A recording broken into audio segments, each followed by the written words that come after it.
All right, we rolling.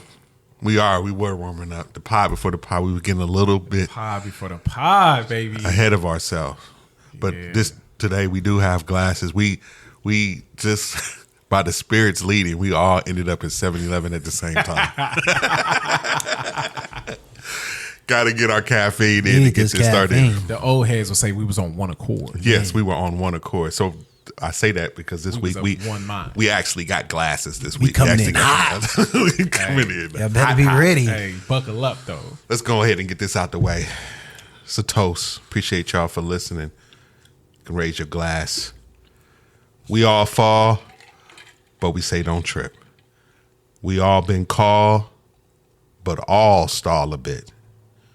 We all stand tall into that time we slip. Just admit, without the grace of God, I'm really bad at this. Oh, my mama. Fellas, what's happening? It's a lot has probably transpired since the last time we seen each other. Another day in paradise. James, you was at Taste of Soul. Go on, tell us. Oh, Taste of Soul, man. I love my city, man. First of all, for people who don't know what that is, and if you're from LA, I don't know how you don't know what that is. Or I'll put it like this. If you black, our Latino, I'm pretty sure you've heard of that. You've seen the signs. But anyway, what is that, James? Man, shout out to South Central. This one of them South Central joints. For if sure. you're from LA, you know. If you're from the city, you know. Taste of Soul is this dope little event they do on a Saturday where everybody comes through with all like the authentic soul food. It's jerk chicken, it's oxtails, it's barbecue, it's all that pudding. And man, we even seen Chili Baby from Gospel Gangsters. I saw that. You feel me? He had his own version of the cheesecake banana pudding mashed together type joint. It's like all kind of stuff out there. It's almost like a carnival. It's the biggest festival. It's the biggest free festival in the country. Yeah. It's the biggest free festival in the country. We have it every year. It's food all up down one side, and then a whole bunch of other community engagement type stuff. You got Cedar Sinai colleges, everybody out there. Your folks was out there too. You had two separate Hebrew Israelites out there. You got the dudes in the Lakers was out there in the purple and yellow. Do them niggas eat? Do they? I don't see them eat nothing. You've never seen them eat. But this one anyway. was cold, man. I think it was a Southwest College, man. Shout out to whoever was in that booth. They was right next to the Hebrew Israelites all day. All day. And your boy just barking. Oh, he got the microphone. He got the speaker out. He like, y'all ain't keeping the Sabbath. Y'all eating this pork they selling over here. Y'all out here. But he wasn't even eating a veggie dish. I didn't see them white eat nothing, man. And your boy said, some of y'all going to hell because you're not keeping the Sabbath right now. Y'all working right now on the Sabbath. That man probably went to 10 and ate a ham sandwich. Took his shingles off. And ate a chitlin loaf. Let me take my shingles off, eat this bacon chitlin loaf. For real, I can't even. I'm gonna have to Google it later on. Like, hey, so the Lakers see them eating. Go the ahead. Lakers was on this side, and then the other was like the Trojans pulled up the burgundy and gold. They pulled up with the fringes on too. And then I ran into somebody that we know that used to be a part of that. And I was like, are they cool? Are they gonna beef out here? Yeah. They gonna start a riot out here? For real. What they doing? Is this about to be a fight? I didn't want to mess with him though, because he came out of it. But we know a cat that came out of that joint, man. Yeah. He said they just love to argue. And them dudes was barking the whole time. I'm walking by, they barking. I'm walking back the other way. They still barking. It's 90 degrees. They going at it. They like 50 deep. They marched in like a marching band. It was like Yeah, they do that. 50 deep, and they was doing some chant. We don't care. Yeah, getting all it. We don't. Israel unite! And they start screaming that. I was like, Israel unite, please. Like 90% of them dudes come off the yard. Yeah. It was a maximum So security level I like yard. that. Yeah, I like that part. I like that them dudes is going somewhere and finding something worth doing. And I don't. Do y'all feel like you would rather somebody be just out here wilding or in like a false kind of off? I would want them in the false joint. Yeah, I would want them in the false they're going to be joint. busy. They're going to be dedicated. Thank you. They're not going to be causing crime going to go down in their area. Right? That man thinking right. He's thinking about the society. Absolutely. That's going to be better for society. You know, everybody don't feel like that, Jay. Nah, they was running up in the churches with that. Nah, they had to stop that. Yeah. It was foul churches, though. I'm okay with that. Nah, run up in them foul churches. But you run up in there with it's kids and women and kids in there. You come You in there scaring folks. trying to punk people and all this. Like, It's the proper way to handle that.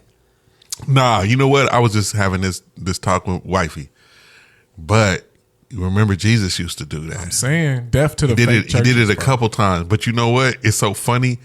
All of us in the church right now, we scared to do it.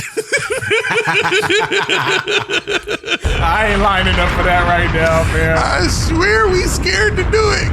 Because you don't never hear about nobody running up in churches unless it's just like, I don't know, like, you know, somebody whack like he's saying. But I'm just talking about solid folks. Like, this is crazy. They just threw. This is not what God want us to do. And just flip a table. Don't hurt nobody. Don't do nothing. Just drive out people doing, you know, weird You gotta stuff bring maybe a in the table. lobby. If you bring your own table, flip that one. Bring your own table in there, set it up, and then flip it. Hey, they ran up in that one church, and the pastor was like, y'all need to leave. They wouldn't leave. They kept talking reckless. He gave that point to his people in the congregation. Yeah. Woo! They hemmed them boys up. Mm-hmm. He had some of them special seals and undercovers up in there. Twisted him up like pretzels. They ran up in the wrong spot. Hemmed them boys up. Hey, they get your arm right. You be on your tippy toes trying to get up out of here. Like, okay. All right. You better know where you going into. Hey, they turn that arm. You be out. Nah. Hey, man, I'm glad you said that. I was talking to one of our pastors, Pastor PJ, man. Pastor PJ is a pretty intense dude.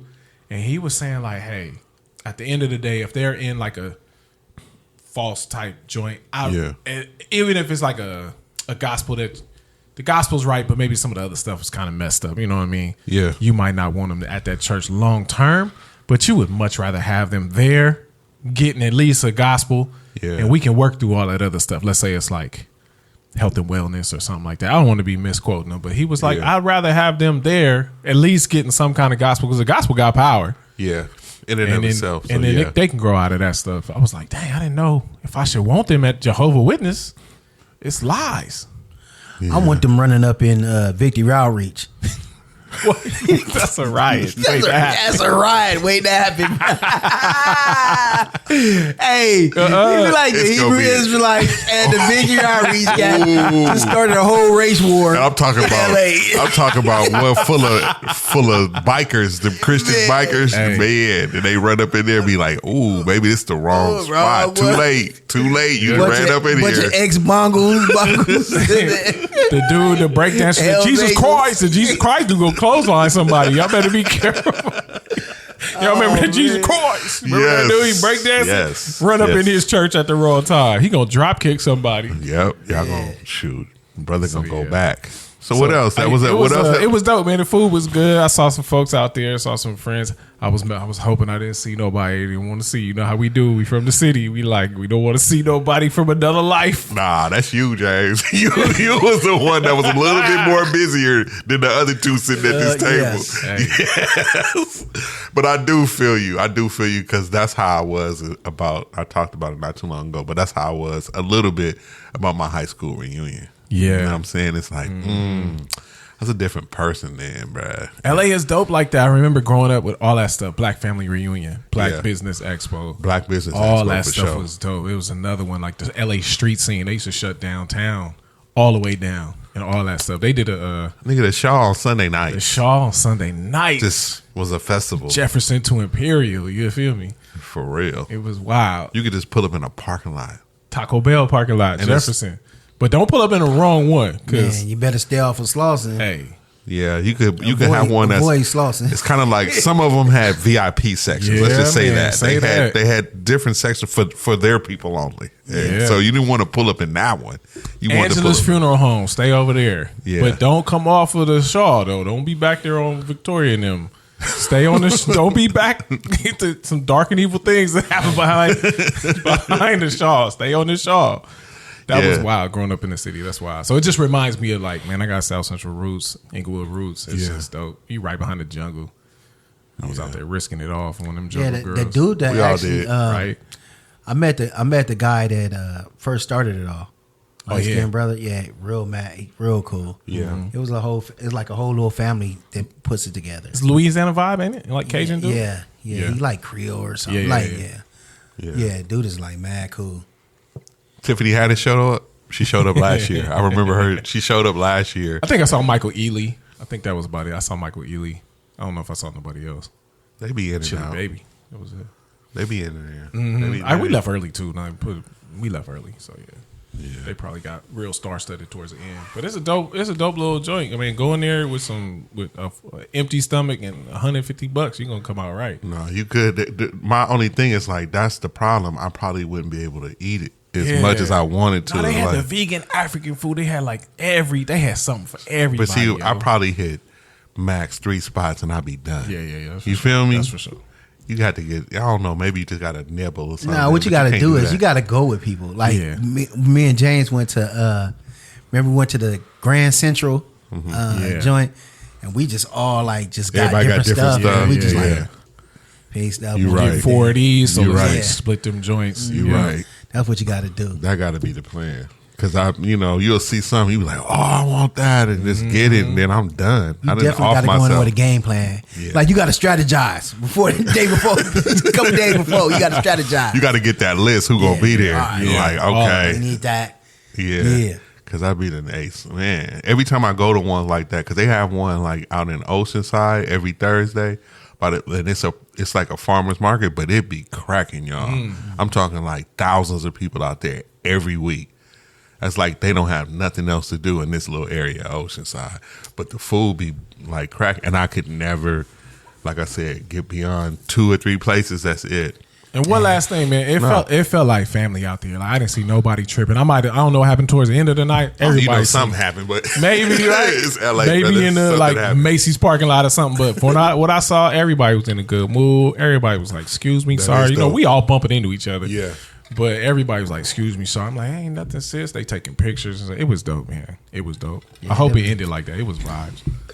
Bookie. Ain't nothing like when the music started playing and everybody get up and start. You know, they was. Line My this, mom all was that on her together. walker doing the wobble with Yeah. her walker. That's us though. That's It was our dope. culture Them were for the real. best vibes. You know Yeah, what I'm it saying? is. Yeah. It is. I can't front. They wobble was about 40 strong. It was 40 people out there. It was fire, man. I love it. I love to see that because we always getting called out for like tearing up everything. Yeah. Remember we used to have the Martin Luther King Christmas parades. Boy, they done smashed up into Macy's and flash mob Macy's, robbed everything. It's wild. Yeah, I'm just glad we got somewhere we just don't cut up and act the fool. That's real. man. Yeah. That's real. 'Cause everything else went downhill. Let's keep the pot up. Yeah. That was Let's dope, keep, man. let's keep it up before I ask. Hey, what- they are building some stuff out there though. Get ready. They about to gentrify that joint. Oh yeah. Well, I They mean, when the finna train test it. came, bruh, Oh, you you should have already known. know. SoFi. Yeah, come That's on, a chain bruh. reaction. When the So I train, think they're started- gonna tear down some of the stuff on Crenshaw and build like to the sky. You know, they'll have a Target at the bottom next to the Starbucks, and at the top would be a they bunch of they finna connect the city, bruh. They tearing up over there by my mom, Vermont. word. To do just what they just did on Crenshaw to make a train come through there. Yeah. They finna move people back and forth, and they getting ready because you know that good Olympics is coming, 2028. and they gonna need public transportation bad. Everybody's not gonna be able to do They need Uber. to tear Uber's up gonna be from- full. from Vernon to That's one Manchester. thing. What'd you Yeah. say? I said they need to tear up everything from Vernon to Manchester on Crenshaw. That's real because it's a little dry looking, bruh. It Tear need all lotion, of that brother. up. It is. Plant some new seeds down there, man. That's real. Real. It's a lot of stuff that's just dry. Even right up over there by the mall on the Shaw. It had been a minute since I went driving through. You like where Lamert is, and then Yeah. where it used to be like a lot of black businesses still is, but it's a lot of it is just For like, lease, for dry. lease, for Yes, lease. Empty, yes. empty, But empty. I don't think it's gonna be that way for a while, bro. I think somebody finna come in there and Yeah, they plotting on something. man. plotting. They got to because it's My- prime real estate. My mom was tripping because we trying to find somewhere to park. We all in that little spot behind the mall, and it's like we see a Chinese couple walking their dog, and then we see a white lady running with her jogger stroller. wrap. And my mom was like, "What's going on over here?" And like, this used to be all ours. I'm like, "Mom, these people moved in during Go. the pandemic, Dude, and go didn't say for real. nothing They for didn't. like 3 years." Go to the jungles. The jungles is not the jungles, I bro. can't imagine. I'm that. telling you, I believe you because the houses had to be the cheapest houses left in the city, bro. Go over there, but I can't imagine. and that. you gonna see Asian, Yeah. white folks. You gonna Yeah. see some of the areas where you pull up. They got fountains going on. yeah. Dude, we ain't never seen that over there in the jungles like that. So It's something different, bruh. You know I'm pro gentrification. So. Of course. What is your problem, man? Put me a little cafe up or the corner of El Segundo and Compton Ave, bro. I need me a cafe. For you know real. what I'm saying? See that property I need me value a little go diner. up. You know what I'm saying? That's all they got to do, man, is build something nice. And that's funny about real estate is that somebody can just come and build a whole bunch of nice stuff in the area, and people's property value just rise. Jay, ain't that the biggest food desert in LA over there where we grew up, South Central? It used to be Gotta be horrible. It's much better now. Like I just seen a TikTok of it's called the supermarket, but they spell super different, and El it's on Supro? slow. Nah. we know about those. You know what? And I ain't even mad at El Supers. That's serving they people. Right. That's all them. But nah, it's like I think it's like vegan heavy, but it's right on Slauson. Okay. And I was like, what? And it's a nice little space, and it's all like fresh fruits, whatever. You know, the Dreadlock family in there doing the TikTok. You know, I'm like, where on Slauson? Chew stick homies. But those were spots. You right. That was just deserts, bro. It wasn't no grocery stores in any direction. It's one Ralph's, one Food for Less, and it was like nothing else. No, You had to go far to get some groceries. that was sad, but it was true. It was true. In every direction, wasn't no banks either. In every direction. Yeah, It's wild. that's why I It's better. It's a little bit better. Shout out to Absolutely. Progress. Yeah, Absolutely. I'm just waiting for a Bristol Farms to pop up in Compton, dog. That's all I Hey, want. that's all we need. But all I want. once That's next. once that happens, though, Bookie, I'm sorry to tell you, if Bristol Farms show up, or Whole Foods, That's what I need. or Gelson's, Gelson's. it's a wrap, bruh. Hey, There ain't gonna be no black people left in a minute, bruh. I'm telling you, when they do that. I'm waiting. on my sprouts and That man want Sprouts. What's the my one? Bristol Farms. What's the one that's on Alameda and like 103rd over? It's kind of watched, but it's a new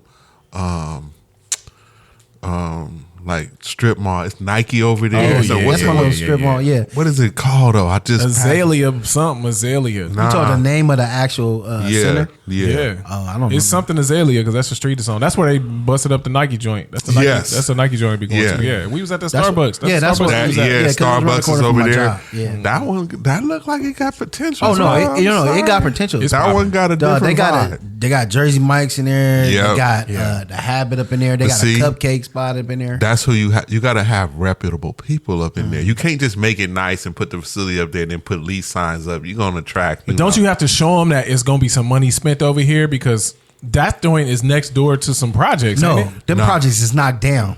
But Yes. what's next door Tell in their them. place? No. Tell them no Condos. They put condos up. Choices That's condos. not Yes. low income joints. I don't Because know. I thought they moved them out Listen, and gave them I don't. them Oh, I'm gonna joints. tell you this though. It's a Don't trick look to like- low income. It's a trick. The percentage, huh? It's the percentage. You can have 100 condos and make it low income as long as 4 of them joints. It's low income. It's considered low income. That's a scam. 'Cause Nah. you get the kickback off of the But government they off kicked of a it. bunch of people out of their house. Where they put them? And It wasn't then- their house. It was projects. I know where they live now. and they about Take to take this voucher and head to Palmdale. they got a for real Head to the And high desert. for real, and they got that new park they building over there Yeah. too. 11 million they just got for Central that. Park in Watts. So they doing all of that for the black people, right? That's been suffering over there for decades. That's who they building that for, Don't right? feel like it. Don't feel like Nope. it. Because we can't afford that rent, so it can't be. You and your mom gonna be pulling up over there. You gonna be like, she gonna be like, what is that Asian lady walking up over here too? Look, Dang. but look, this is what you got to tell them though. Century ain't never went through from Alameda all the way down to from Central to Alameda. Remember, it was blocked off. Yeah. They opened it up. didn't know Now that. Century go all the way through now. I did not know that. Yeah, I was just remember over the there. projects was there, so it stopped. Yeah. Okay. So you couldn't get over. Remember, Century, you couldn't get over into Southgate from South Central. Now they open that joint Had up. to go. Now Century runs all the way through. Century is the main street going through there now. So what's the play? Because Century for the Century It go goes all the way through. through. Yeah, Century. You keep going. You about From to be LAX You about to be at all the way yeah. down. You about to be. You gonna pass SoCal. I mean, SoFi. SoFi. all the way down to Downey. Dude, they are not building this place for us, bruh. It's sad. You're going to have some bread, homie. And them condos is nice. I've seen them. I've seen them from the outside, and I wondered, is this low income? Yeah, is this the new projects? Is Right. that not with that shopping center over there? Because just what you said is they know X amount of people going to be over here spending some money, or they don't come. They don't come. They don't do that. And it's like it's like a not a high end but a middle end fitness center over there too. See? Okay. So it's like, whenever you got the glass around the building and you can see people working out. Yeah, buddy. That ain't Planet Fitness, bro. You know what I'm saying? No, it's not Planet Fitness. Okay. And it ain't usually for just us. Yes. I've been in the city long enough. That's crazy. But Bookie, what's been up, man? Anything in your neck of the woods? Anything interesting happen? Nah, this week was kind of busy, but it was nothing really exciting. Just a bunch of working and all that. I wasn't able to hit the Taste of Soul like James because I was in another training for 2 days. The great state of California, the great liberal state of California allowed me to get a CCW license, so I had to do a 2-day training for that. Okay, yeah. Tell the people what a CCW is if they don't know. Protect me and my family, mine. Concealed weapons permit. I'm able to carry in the great state of California. How long is the process? Or how long is the process 2 been years, for years? Yeah. The process in California is 2 years. Yeah, I heard that. You go to another state, it's like 2 hours. The great state of California was 2 years. Where you seem like you really need it here. Oh, yeah. That's exactly what this is kind of weird. And there's still so many regulations on it. Yeah. Bro, we was in class like, so they say you can't carry in a restaurant that got a bar in it. Okay. You can't be 1,000 feet by a school. Fair. You can't carry it in a casino or casino parking lot. Can't carry it at a amusement park. It's like, but you can carry that church in McDonald's. Like, what? I can't carry it all the places where I'm gonna get jacked. Where everybody gonna rob me is where I can't carry it, but I can carry it to Taco Bell. If I win Walmart. big in the casino, exactly. I want to ease out as calmly as possible with all my confidence, my winning, especially somebody I feel like just been watching me. You're going to be nervous. I don't want to be super nervous. I want to be as calm and collected. Oh, we going to be all right. We going to be all right. We going to be all right. Great state of California said, no, you get jacked in the parking lot. And wait 45 minutes for the police to show up so they can write your report. Man, I seen somebody, again online, loving scrolling. Man, I see two things. The one thing I seen that was hilarious was this lady. She was straight shoplifting, and this was what's the camera that they be having on them? Body cam. The body cam. This is all body cam video from the police. He catch her. She like, nah, and that's making me laugh. It's like, lady, you did the crime. It's time to go to jail. She runs away from this dude. She running all the way through the mall. He going back and forth. He kind of slow though. If he had some speed on him, he would have caught her. Yeah. Going back and forth. She get outside, dude. She get in her car. He opening the door like, nah, handcuffs in his hand and everything. She sprayed a boy with mace. The cop? Yes. She finally gets caught. But she sprayed a boy with mace and get away. He pouring water and all this. He telling people that was watching, like, which way did she go? They like she went that way. And I was like, dang, she got away for a little bit, but it was too much on camera. They finally cameras followed her home. And I've seen these two ladies, dude. I remember seeing y'all this video. Y'all might have seen it. And they just reviewing some Taco Bell. Okay. These two white ladies, they special too.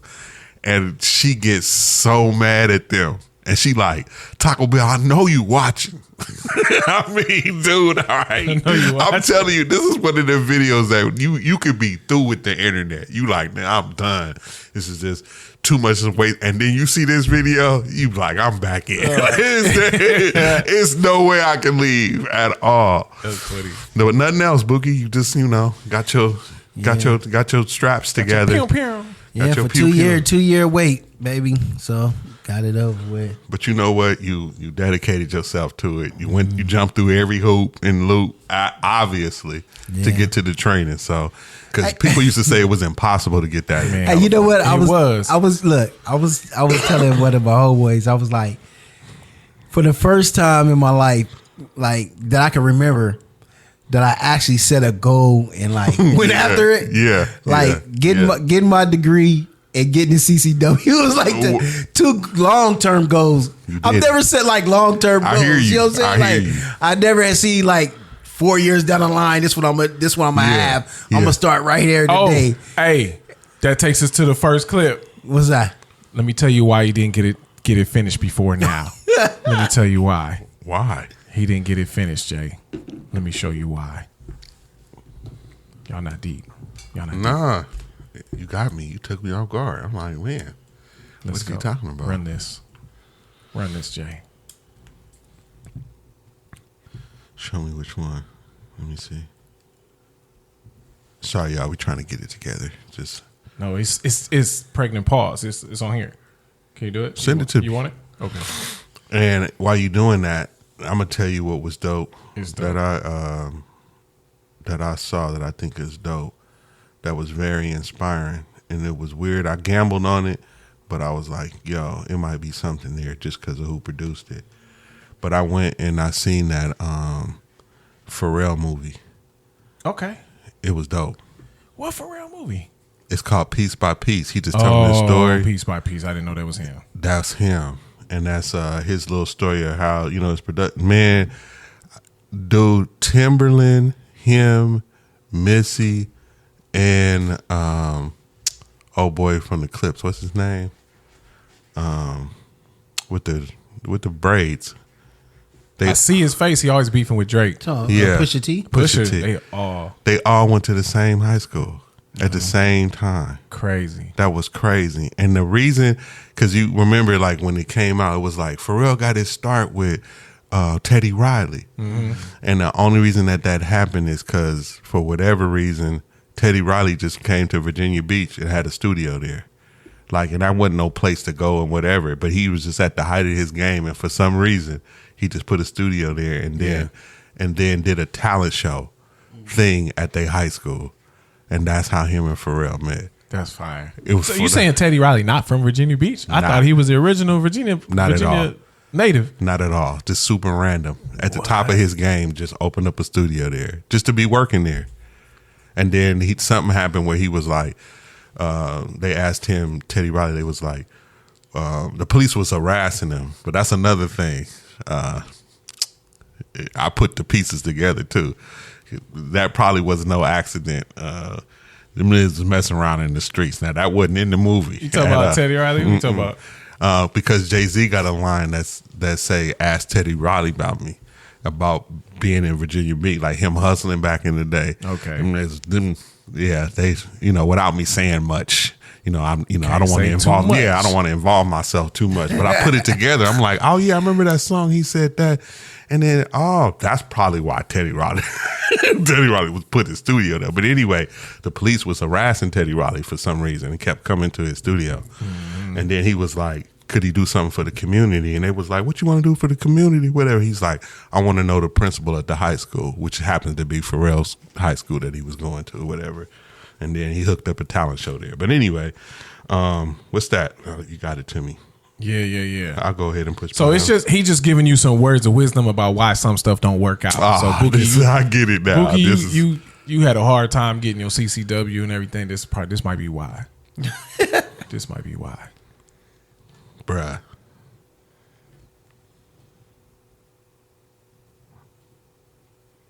How to spot a monitoring spirit in somebody.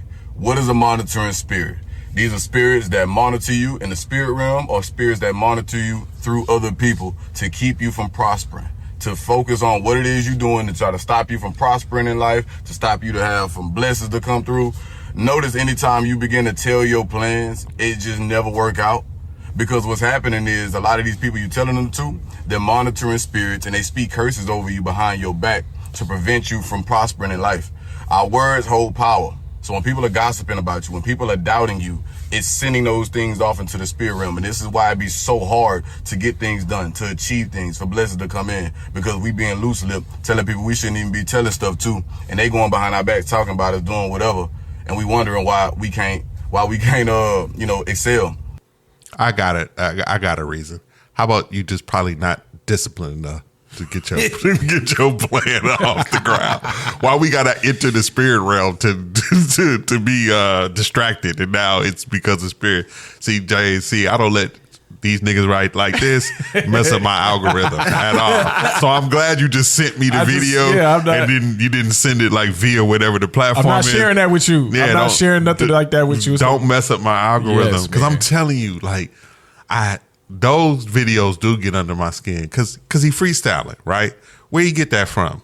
He ain't quote no Bible, no whatever. Verse. Nothing. Not a single verse. So where you getting that information from? How I know that ain't coming from no evil spirit? This is what you talking about. I'm telling you right now. That's the spirit right there. That's the evil spirit information right there. He just made up a spirit, bro. And gave it a name. He gave it a name. I never heard of a monitoring spirit like a security camp. This spirit got the ability of a security camp. Monitors and gets the information back to whoever to help do what? To mess up your plan, and that's why your plan mess up. Now, who gonna believe that? Somebody may. I'm saying somebody may. This my problem, man. You got God sounding like a punk.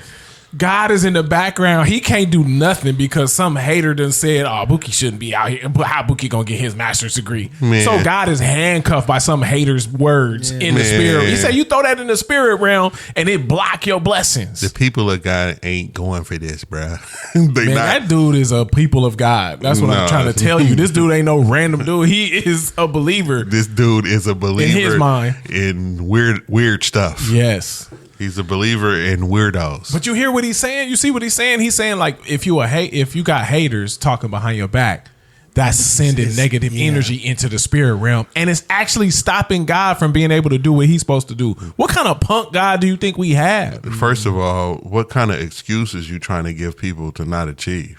Like, it's probably spirits messing up my plan. That's what it is. It's like, bruh. Or maybe you don't have the skill set for it. Or maybe you haven't put the work in. Or maybe you haven't put enough hours in. Or maybe you're not supposed to be over in that space. It's just what you're saying. It's just somebody is not putting the work in. It's not evil spirits want to stop you from.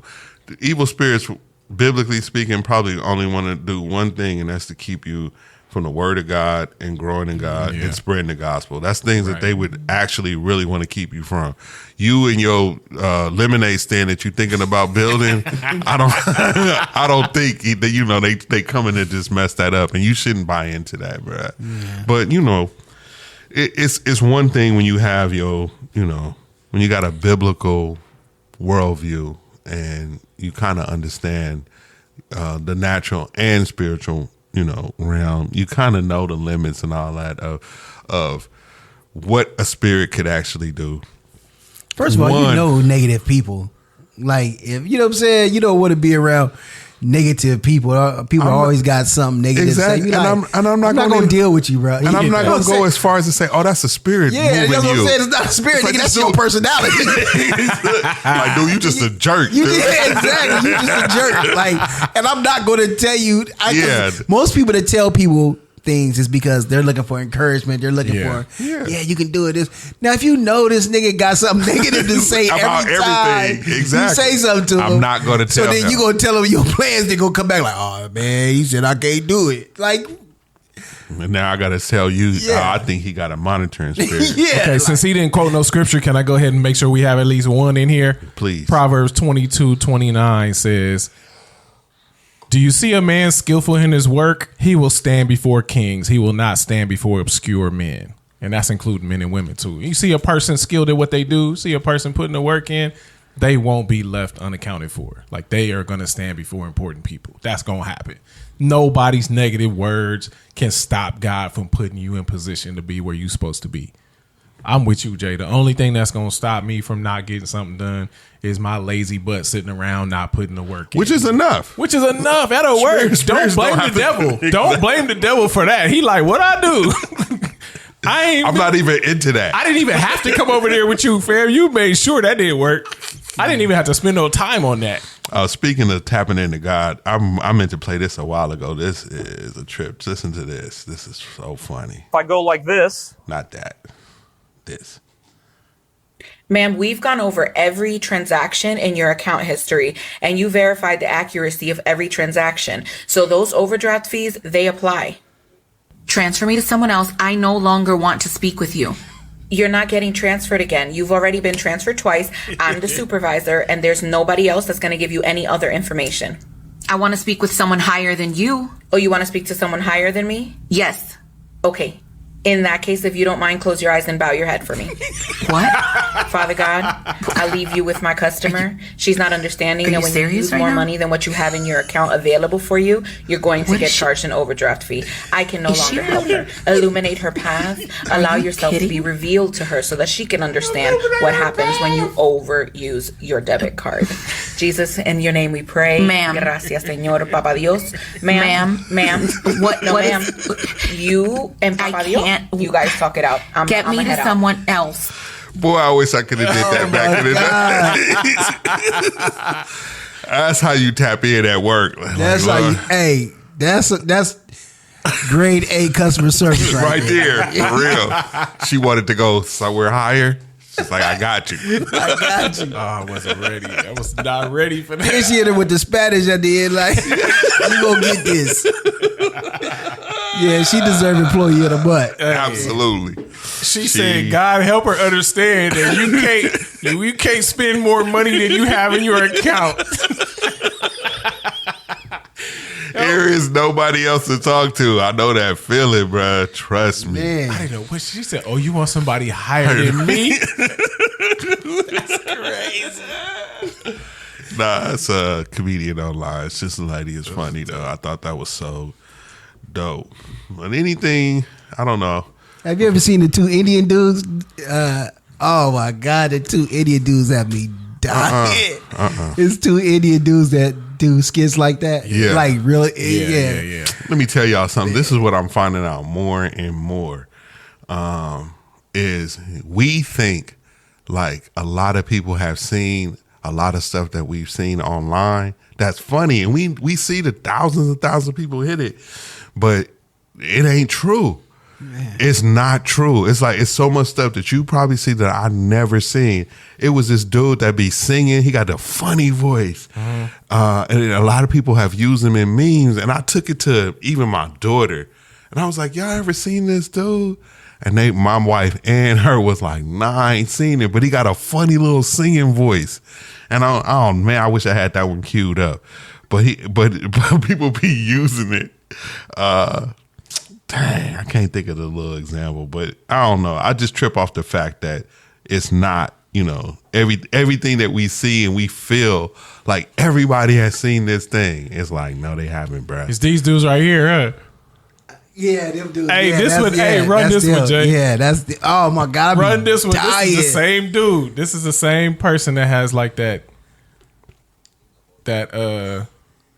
everything is a spirit type vibe. Run that. Can you run that? I think I see him. I think I had. Just Man, share it them with me. skits be they skits be having me crying, bro. He had. I was watching one yesterday. Dude was like, yeah, I want some time off. He was like, oh, you can't have time off. He's like, I'll put it in. He was like, no, you can't have it. He said, why do you want the time off? I'm going to my friend's bachelor party. Oh, he's getting married? Yeah, he's getting married. Okay, you got a time off because you need to tell him not to get married. Because, oh, man, I was dying, bro. He was like, yeah, you can tell him not to get married because marriage ain't it. Man. Go save that man's life. Go save that man's life. Yeah, he's supposed to be HR. That's what makes it funny, bro. You cannot deal. Hey, What's the big listen old to this, deal? man. This demon stuff, demonology stuff. I want us to stop. I want us to Let quit, me ask you man. this. How do you deal with procrastination? Sir, procrastination you cannot deal. Procrastination deals with you.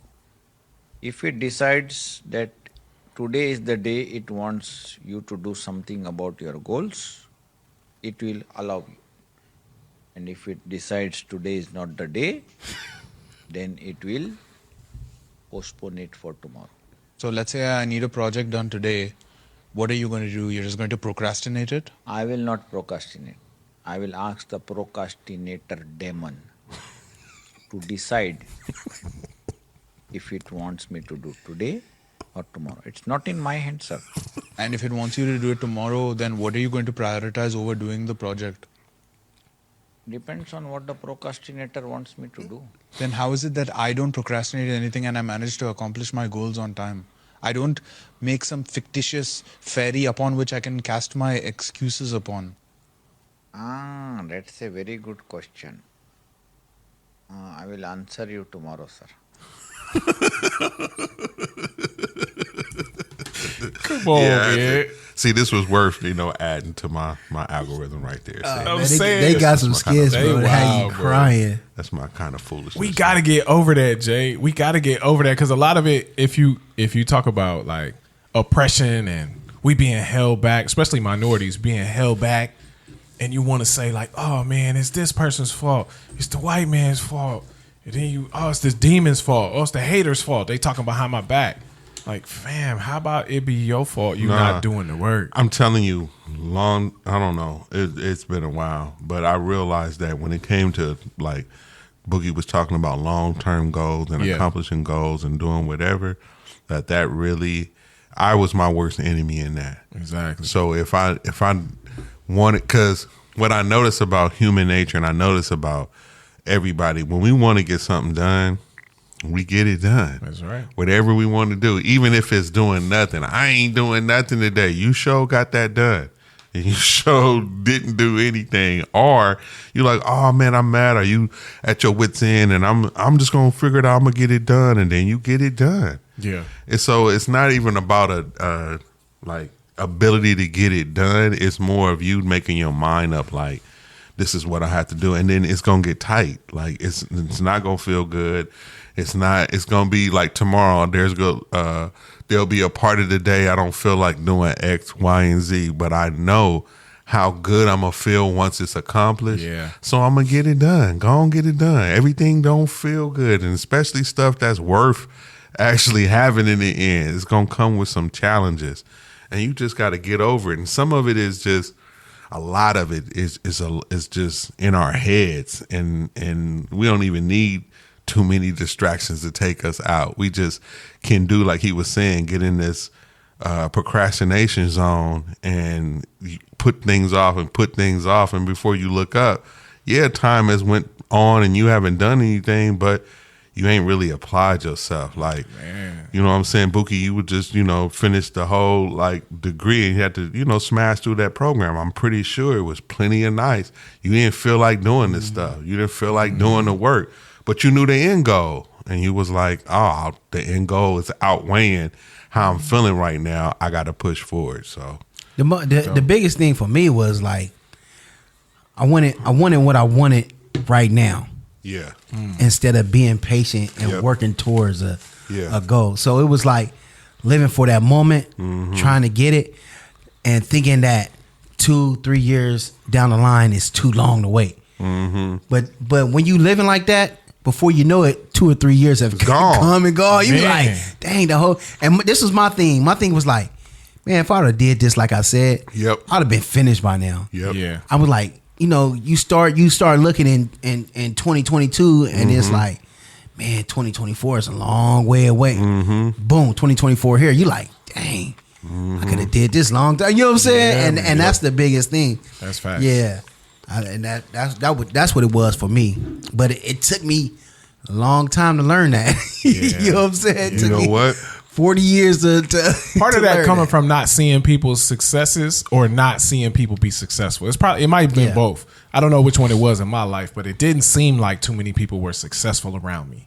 I'm sure they were, but I didn't get to see where they were. Like I know this one couple, my grandmother used to take me over their house, and this dude was like running for mayor of Carson. You feel me? So when I saw his picture on the joint, I'm like, oh, he must be. I'm a little kid. I'm like, oh, dude must be really putting in work if he think he could win mayor of Carson. Yeah. And I'm like, okay, this is kind of dope. But I never really got to talk to him. I'm a little kid. I don't know what he got going. But I'm saying, like, you find out there's people we know that are in politics. There's people we know that are in big business. People we know in professional sports, professional music, and all these different people that we run into. You hear their story. Their stories sound the same. They took a couple L's and they refused to quit. they just kept honing their craft. Eventually it popped. And you had to be skilled in that space. You can't just be trying to sing and you ain't got no voice. But once you find that space and then you just lock in, like, man, ain't nothing like it. This is on. I don't know who put this on. This James must have been you, and it's an interesting question, and I know this can differ from house to house, but you put this on the docket. You said, and I'm guessing you, but you said, how do y'all decide dinner at the house? Let me tell you why. Why? Because I seen a meme where the dude is asking the girl, like, hey, what you want to eat? And the girl like, oh, it's up to you. And the dude like, all right, let's get some tacos. She like, nah, I don't want no tacos. Yeah. Boy. And he's like, all right, deep breath. Let's grab a burger. No, I don't want no burger.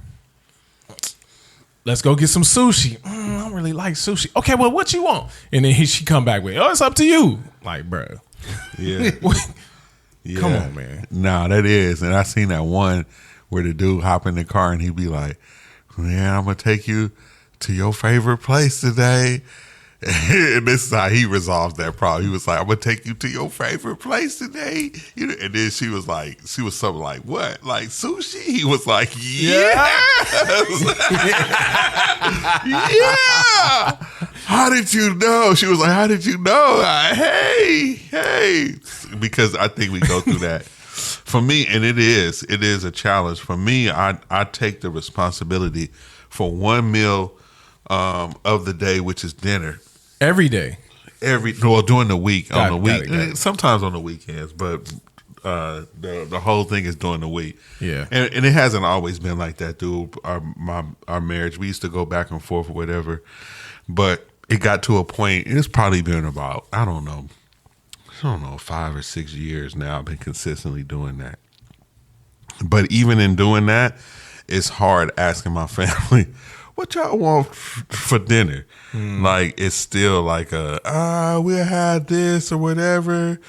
But yeah, I don't know what that is. It's not always easy. Sometimes they just know exactly, and then sometimes I have a taste for something, so I don't even ask them. Yeah, I just will go on and make something. But it's what it is what we decided and where it came from was over time, like who was better skilled at certain things. Like I may be able to probably cook better than my wife, and she'll tell you they ain't no big deal. But she'll also tell you that she do them books better than me too. Like the bills and the budget. She's the spreadsheet queen. She's just but that's her mind, business major. That's just who she is. Yeah. And so that's she does that comfortably. And I think that's a good approach in the home of who's skilled, because for some there were years where it was like, well, we feel like you should, you used to, James, we used to have gender roles type stuff like really pushed on. It's not pushed on us now for whatever reason. Yeah. But there was a season where it was, and then you trying to make that happen. You want to especially honor God, if that's how it's supposed to go, that's how you. But then I realized that when it comes to running your home, dude, you can't run your home like everybody. Like the next man. Like the next, it's just, that's not healthy. Don't fall for that trap. It's okay to learn from other homes and be inspired and like, oh, I can add that and just, but thinking that there is just like this cookie cutter approach to how your home should be ran. That's a disaster. Yeah, it's a disaster. Man. So don't waste your time. You and wifey figure out how y'all want to run, because I see so many homes run differently. Yeah, and they're all happy homes, and I can't say, well, that style is better than this style, because it seems like that style right there is working for them. This style over here seems to be working for them, and then it can change. Different stage of life. You don't know what could happen to people, so it's hard to be like it should look a certain way. Like some people would argue it's ideal, and I get it. It's ideal for the man to work and the woman to be at home. Now, I see homes working like that, and I've seen them work like that for years. For sure. I've seen two people working, and I've seen that one work. And I've only seen the dude not working with belief in fatherhood. He's the only one who I see. Glenn. Glenn online. Yeah. And that's only because me personally, I haven't seen that. It was one person my wife worked with a long time ago. They did that, and they didn't do that fully. They both were working, but the lady was making so much money and it was good. And then the husband decided to be at home because kind of one of the boys and stuff was kind of acting out or whatever, and they were just in position for that to happen.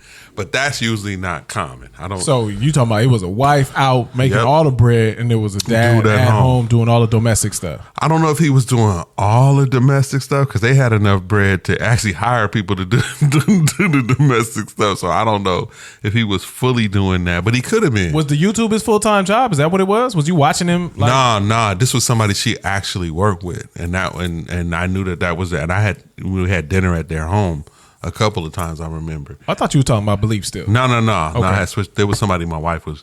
But was Belief doing his show by the time you tapped in? Is that what you said? Nah. What was so funny is the stage, and I'm telling you about gender roles when it was being pushed on us. Glenn's show had just started. Okay. And they was dissing that. I brought it up to one of the elders, and they was like, "Nah, that ain't where it's at." And for a minute, it had me looking at belief in fatherhood funny for a few years, but I had to check myself over time. It was like, that's that's the situation. Remember the boy TQ at P4? Yeah. For a minute, I don't believe that's the case now, or may not, but. I mean, their wives made so much money because of their profession that it put them in that position where he didn't have to, but he still had to be, active in the home and raising his boys. So, beyond those things, those examples I just mentioned, I've never known anybody intimately where the dude is just fully at home. Yeah, me and my wife, we had a conversation like 2 weeks ago about this. I don't know, we was watching a video or something. And her answer really shocked me because I wasn't expecting her to give me that answer. She was like, well, if the woman is making like enough money, and the father is actually staying home, taking care of the kids, taking care of like the actual housework, taking care of the house and the kids and all that, and not sitting at home playing video games. Yeah, she's like, she don't really see a problem with it. Nah. And I was shocked. I can understand that because I don't hear a lot of women say that, but at the same time, being at the house and holding down kids and keeping that's not an easy job, bro. That is not. If you really have to do that, I ain't gonna front. I'd rather be out. I'd rather be out working outside the home. If he's sitting at home and he's taking care of like something going wrong at the house, he's taking care of that. Yeah, taking care of the kids, make sure they get. You know what I'm saying? Not the wife just disregarding her like nurturing duties or nothing like that. But we talking about like domestic things within the house. I know what you mean. Getting done, making meals and all that. She's like, I don't. I seen Belief doing all of that, bro. Doing their hair. Doing everything, taking them to all the games and all that. You ain't watch Belief from Fatherhood? That's not nothing. Yeah, I didn't make it. It's right. I heard it was great. Fool said he didn't make it. You could dip in, you can see a couple of them and be like, "Wow." Hey, he be so nice. Yeah, that man be so nice. James be so nice about saying things. I just be like, not interested. He asked me, like, not interested, bro. Nah, it was just it was a thing. I mean, I seen it. But I just seen like some Instagram clips, and he had a couple commercials too. He did. Yeah, he did. He was going hard. Like, it was. I seen them kids bad though. He like them kids need a whooping. He don't need that little need a butt whoop. You do a little more domesticating. Them kids is bad. Man, don't say that dude kids is bad. Man, they be talking crazy. They was talking crazy. I'm like, man. What was interesting is that at one point they that I think his oldest boy and like his middle, they didn't want to be online no more. And they honored it. And they checked out for a minute. I seen them kind of recently pop back on there for a minute, but I'm like, that's very interesting that you for some reason, just like, you know what, Dad, I don't want to be in your little TV series anymore. I don't want to be in there. And they did good. They honored it. I thought that was so dope. Bookie. That's the first thing I thought. Unfortunately, I think that's where my mind would look, bruh. We doing commercials now. When you said that, man, I'm like, dude, we getting to it. What do you mean you don't want to do this no more?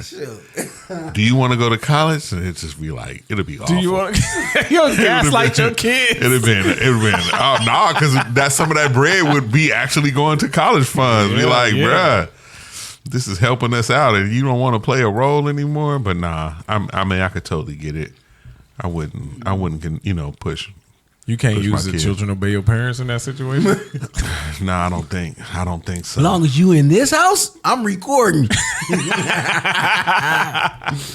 Nah, you don't want your kids growing up with social anxiety. Here we go. This is, I believe, a real thing. The first time I heard somebody like explain it, I was like, oh, okay, I get that. That's a real thing. And could relate to it, was that boy, the food critic dude, Keith Lee, talking about him, having social anxiety and then going to like places where there's a lot of people and you start feeling anxiety. And I remember that because I don't think it was a huge struggle, but I related to it because there's been plenty of times where I've been in social situations and it's like you feel overstimulated and you just want to withdraw from it and just kind of like, nah, I'm cool, I don't have to leave. But I didn't know it. But just recently you were sharing this is the boy Tadashi, and I let me hear how he is kind of expressing it. Anyway, he was asking, did any of us relate to it? And I'm like, yeah. Oh, no. Oh, okay. I see what it is. It's sound. It's Facebook. My people, what's good? All right, so let's get real. So I'm dealing with something, man. I'm out right now, and I know that I deal with social anxiety, and man, I'm struggling. And these are the moments where I know I got to walk away, find a place to get to, and just do the work that I've learned, use the tools that I got, man. So listen, if you deal with social anxiety in any way, man, walk away, take time away, go somewhere to sit, ground yourself, breathe, tell yourself the truth that you're safe where you are, and do the work, do the things that you got at your disposal to make yourself feel better, to sit in the truth of where you are, man. I deal with this heavily, and I'm like, man, I feel like there's this struggle for people that you got to go somewhere and be on, or at least present yourself a certain way, and I'm done with that. What y'all think? Y'all was laughing at him. Don't even front. Y'all was what happened to the laughing at social anxiety when them checks start rolling in? Like when you got to go perform or sit at all these other places. Do social anxiety leave? Nah. He probably got to work through it. That's what he's talking about. Probably got to work through it, man. All them people. Yeah. But how can you be a performer and be like, I got social anxiety? Absolutely. Man, the times where we got a chance to meet them, whether it was backstage, whatever, they was doing a tour one time they was on a bus from the Bay to San Diego, and we caught them probably like Riverside or somewhere. We drove about an hour to catch them. And this is in like they prime, like in the height of 116, Unashamed, all of that. And so we meeting them after the show or before the show, and I would see them, they would be in a weird mood sometime, and I would have to think like, that can't be easy to be, first of all, you living out of your suitcase, you in a bus, you halfway across the country, and you gonna do this crazy tour from 8 shows in 14 days, something like that. You just gonna drive 6 hours and do another show. Drive 6 hours and do another show, with sleep and all that. And I remember them trying to do like a meet and greet, you know what I'm saying? How you could pay extra to get the VIP joint. I remember that. The meet and greets, and he just seemed off. And I was like, man, you don't know what it is. Sometimes you might want to hate, be like, oh, he think he this, he think he that. And then I have to look at it like, he living out that bus. He might not be in the space to want to have to do. But that's not the same thing as social anxiety, though. It is if it's 100 people. That's not social If it's 100 people crowding that's around exhaustion. you. Yeah, it might be just It's not social But anxiety. add that to it. Like hearing what he's talking about there, add that to it. Like if he already have if your social battery just run out after you finish doing your show and you got to meet and greet people after that can't be fun, man. Dad, that's That exhausting. can't- Social that- anxiety is like, I'm having a panic attack. All these people around here, I don't want to be bothered. I'm going to the crib, or I'm locking myself in this room. Like that's social anxiety. But that's what he described. Going out there performing in front of 3,000 people, and then I'm not picking on Tadashi. I'm talking about like In people general. in In general. general, You know what I'm yeah. saying? Like you going out performing in front of thousands of people, or having meet and greets, you talking, laughing, this and that. And sometimes you just want to chill. You know what I'm saying? Yeah. That's not social anxiety. No, that's not. He talking Social about anxiety is a disorder where you like, getting flop sweat. I'm about to be, because there's a word, I can't think of the word right now, but it's some kind of phobia where people get it so bad where they won't even come out the house. Yeah, and it's more like what Keith Lee described. Like he wouldn't, and that's what I would relate to, because I wouldn't want to go to things that had just had a bunch of people, because it's not like you terrified of the people, scared of anything. It's just that you just not up for that. Like I don't see that as fun. So it's like, let's go to this concert, and it's kind of like, nah, I'm not. I like stuff that's just a little bit more like low key, but it'll bring up the anxiety. Like thinking about it will trigger anxiety, and I you're think like, it's nah. agoraphobia. Agoraphobia. Yeah, agoraphobia. You don't even want to come out the house. Yeah. It's the Now, that's real social that's anxiety. Wild.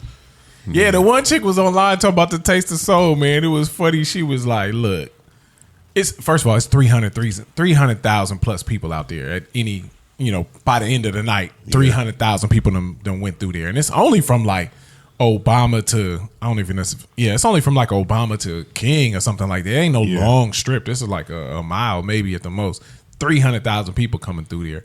So the one girl was online talking about, man, I went down there to that Taste of Soul high, and I still couldn't handle all the people being around me. We all bumping into each other. We all stepping on each other's toes. I'm sorry, excuse me, all of that. And you can't help it, man. It's thousands of people. But see, I relate to that, and when I most definitely would get high, some of the time that was the reason I would want to.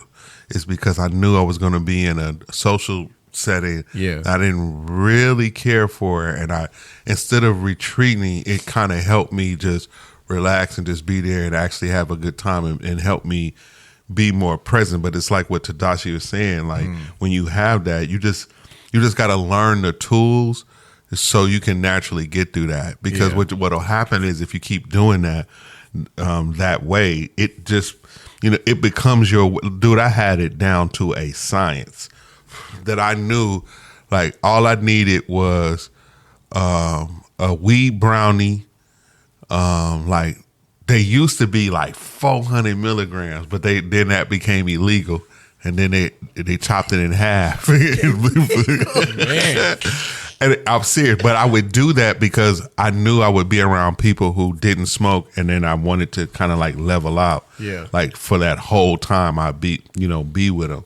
So I would do that, and then some kind of energy drink. And I know if I did those two together, like I'm talking about, I had it down to a science. I was gonna get through it and be more present. And you had an anxiety cocktail. Yeah, exactly. Exactly. That man smokes some weed to go down, the energy to go back high. Exactly. That man created cocaine. Legalized cocaine. Weed to get him down, sober, somber. Then he drunk energy loud up. Like, to be up. That man created some homemade cocaine. Old school dudes used to call that a speedball. For real. But you don't have to do yourself. It's like, man, when you get the tools, you can actually get through these things like naturally, and you'll prefer it. It's just, is it worse when you knew you was gonna have to be in a room where you had the code switch, where you wasn't gonna be able to just be yourself? Was it worse? That used to drive most of it for me, especially like, and it's probably true for most people who do it all the time.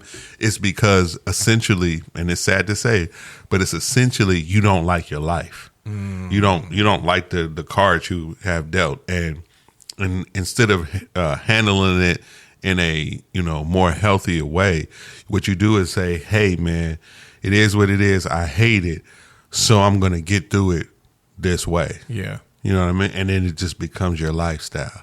And it's so instead of you like tackling the challenges or fixing the situation in your life to where you would like to, and start making different choices.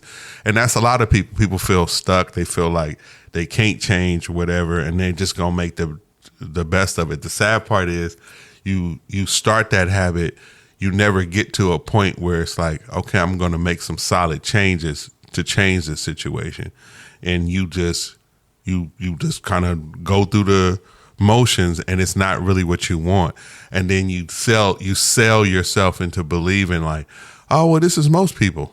And so, and the moment you stop and then start caring about yourself more, you start making the changes that you need to make. And it's that the outcome is much healthier, and you're happy, and it's natural, and you're like, oh, this is what normal people do to get to get through things, and you do. Like in recovery, it's so funny. That's what people refer to people who don't do drugs that get by, whatever. They call them normies. Oh, he's a normie. Like if I say that to somebody in recovery, they know exactly what I'm talking about. Oh, really? your wife used? Nah, she's a normie. They're like, oh, okay. And what I did, which was very interesting, and I tell the people, is I surrounded myself with normies. So I was the only one getting high, and I wouldn't have buddies and somebody. It was a couple people, and I ain't put them out there that I would hang with or whatever. But it just got to the point where you surround yourself with people who you want to be like. You know what I mean? You are like the sum of your people. And sure enough, over time, it was like I used to trip to be like, dang, I wonder what it's like to be normal and not wake up with. And now living that way, it's kind of like I don't want to live any other way. It's just, oh, I get it now. And for me, because I did it so long, it's like it's like I'm close to 3 months now, not even touching that stuff. And now it's just like I'm hearing music like for the first time. And I know that sounds weird. I was telling my wife like that. And I'm like, this is why people be like so into music and like, oh, it just liberates my soul. And I just love it. And I used to watch that, and I used to be like, you know, I feel that way. I might get high and I listen to some music and then be like, oh, okay, this is what they talking about. But nah, this is not what they were talking about. It was like they were, and it was so funny because when I brought that up, I went to go see that Pharrell music. His catalog I really wasn't that familiar with. Like all the stuff that he made or whatever. And he was sitting there talking about how music affected him differently, you know, as a child. He was listening. I'm sitting in the theater, you know how the theater speakers be banging. Yeah. And I'm like, I get what you talking about. I'm like, yo, and he was playing some Stevie Wonder or something or whatever. And then since then, I've been listening to his catalog. Like, yo, this dude makes some dope beats. This dude right here is like, and one thing that I didn't peep, his catalog ain't all that super raunchy. I mean, he got, you know, Suspect songs, but he didn't get like super vulgar in a lot of his approaches to music and stuff. But he brings up growing up in the church and having a pastor, and I think his uncle is a pastor of a church.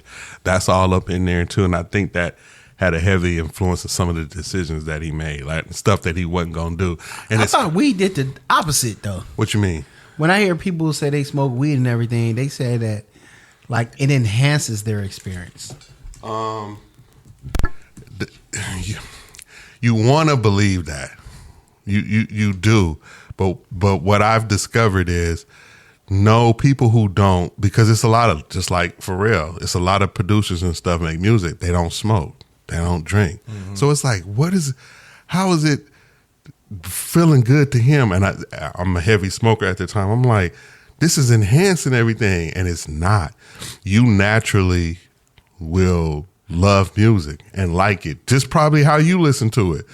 You really enjoy it. Like you don't need a substance to tell you, you know, oh, this is you can really hear the bells. It's like, no, you could naturally hear all that stuff, but I think you fool yourself and enhance it. Now, there is an aspect chemically what it's doing to the brain and how it triggers some of the taste buds, whatever. You thinking, oh man, this is tasting, but that's not true either. It's like saying, man, I'm gonna drink.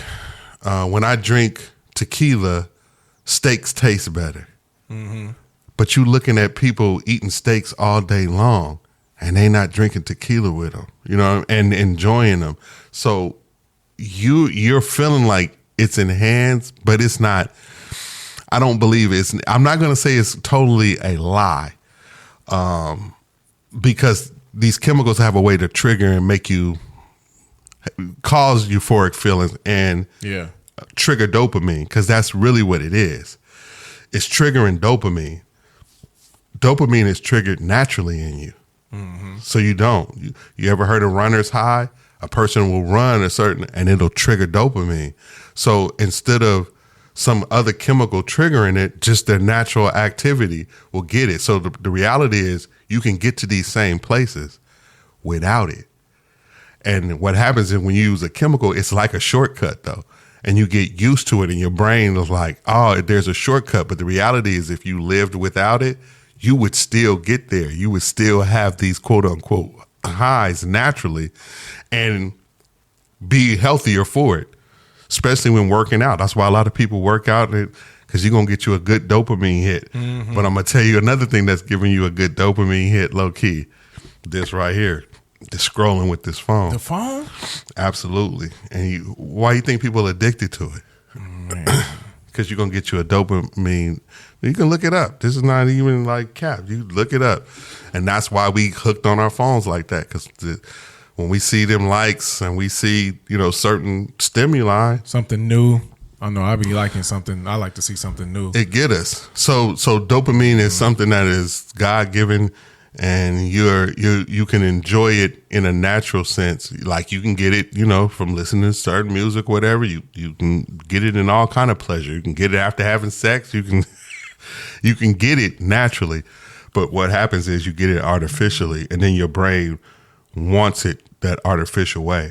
And drug dealers know this, and that's why they put certain drugs on people, because you're gonna get used to getting dopamine hits like this, and you're gonna just spiral out and it's crazy because it could be heroin, it could be crack, it could be weed, it could be tobacco, it could be, and different bodies respond differently, and that's why people's drugs of choices are different. And then we didn't got on this long drug conversation but it's true, it is.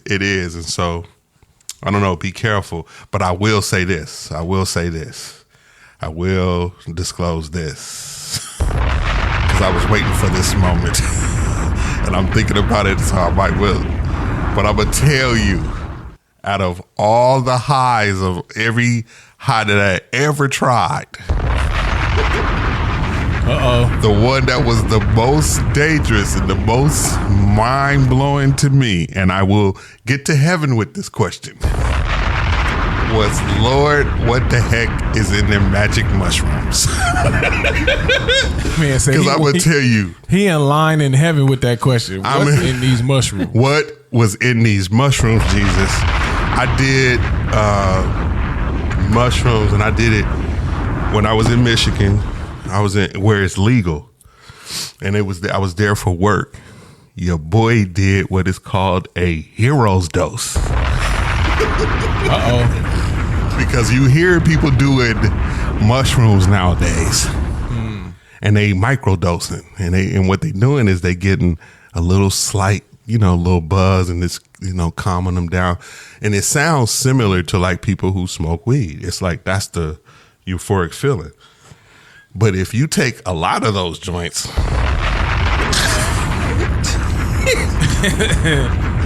let me tell you, and here's why. Because you guys are like, Gerald, you're crazy. Why would you do that? Black people don't do that. Oh, black people do it now. Trust me, a lot of black people do it now. But I was reading.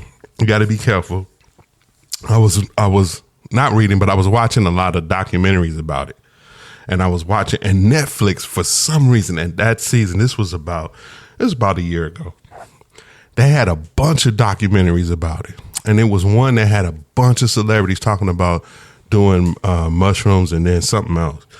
And so I was just like, wow, like, you know, I lingered too long, and I just was like, I wonder, but I never planned on doing it. I just wondered. I was watching. I remember I was watching. I was like, but I never. But then I went somewhere, and it was Michigan on for a business trip, and I was going to be there for a month, and we had a lot of downtime, a lot of downtime, too much, and so we were at a dispensary, too much downtime. It was like, dude, I was working, no joke. I was working 3 hours a day, but I was getting paid for 8 or 9. so sending that money back home was all good, and I was having nothing but time. And me and my boy that was there, he'll remain nameless right now. And so we was going to the dispensaries because weed is legal there too. So we went to a dispensary. We went to a cookies dispensary. I never forget it. And the dude was ringing us up. And I don't know what possessed him to do this, but he said, y'all know mushrooms is legal here in Detroit. And my mind said,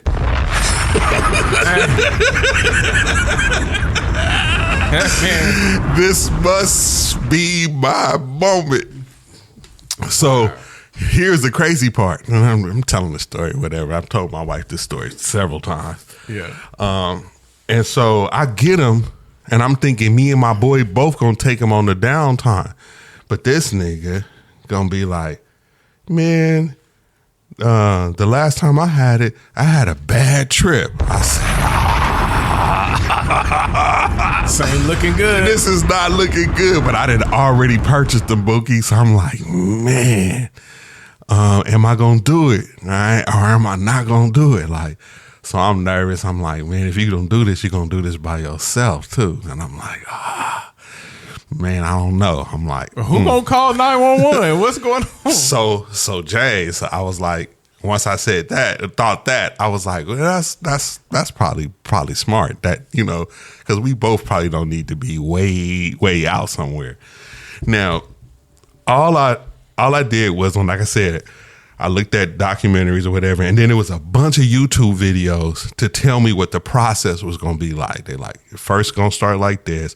Then I watched like 2 or 3 of them videos because I really wanted to know what was going to be happening in doing this. I'm telling you, children, just say no. But I said yes at this point. But I was nervous. If I tell y'all the truth, I was straight nervous. So here I am trying to calm my nerves, doing what? Smoking weed. You guess. So I'm trying to calm. So just like I was saying, oh man, I smoked weed and didn't have an energy drink to stay level. It was like, in order for me to do these mushrooms, I'm gonna have to calm down. Man, but they told me what the phase was gonna be like. They was like, at first, you're gonna see like, remember the old school 3D? Yeah. Where you put the 3D glasses on? Red, white, and blue. Yeah. You was gonna see like it was gonna look like that at first. Mm-hmm. And then, you know, things would be wavy or whatever. And they was like,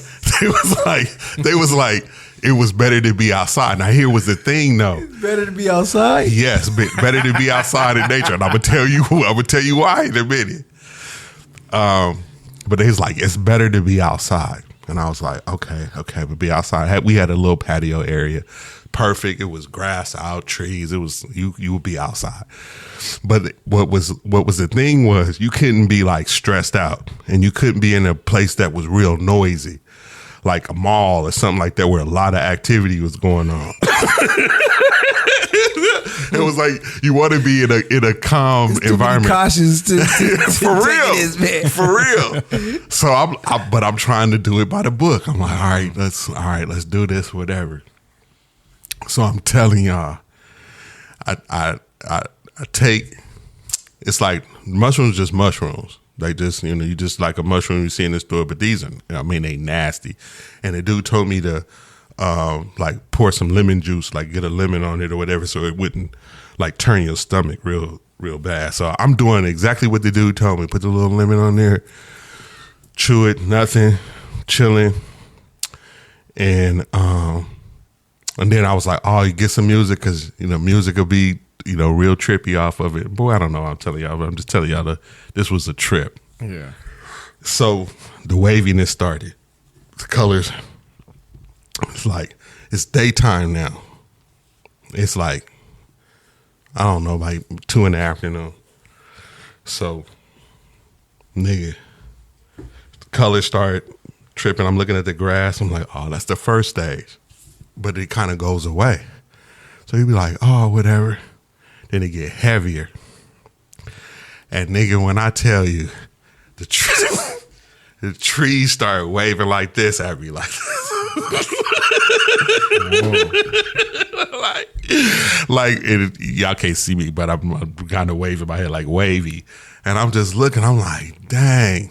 And then you starting to see like forms in the tree, like, oh, did that look like a face? That's just But I'm gonna tell y'all, no lie. And this is what made me start thinking of this, is because this is what I had looked up what the chemicals do. And psilocybin, that's what it is. What happens is your senses are triggered in such a way where they begin to mix. So I knew that's what it was happening. I knew the trees wasn't actually moving like that. It's like my senses are now being tickled in a way that, trust me, weed had never done this. Yeah. And so what it does is it'll blend your senses. So your smell starts getting real sensitive.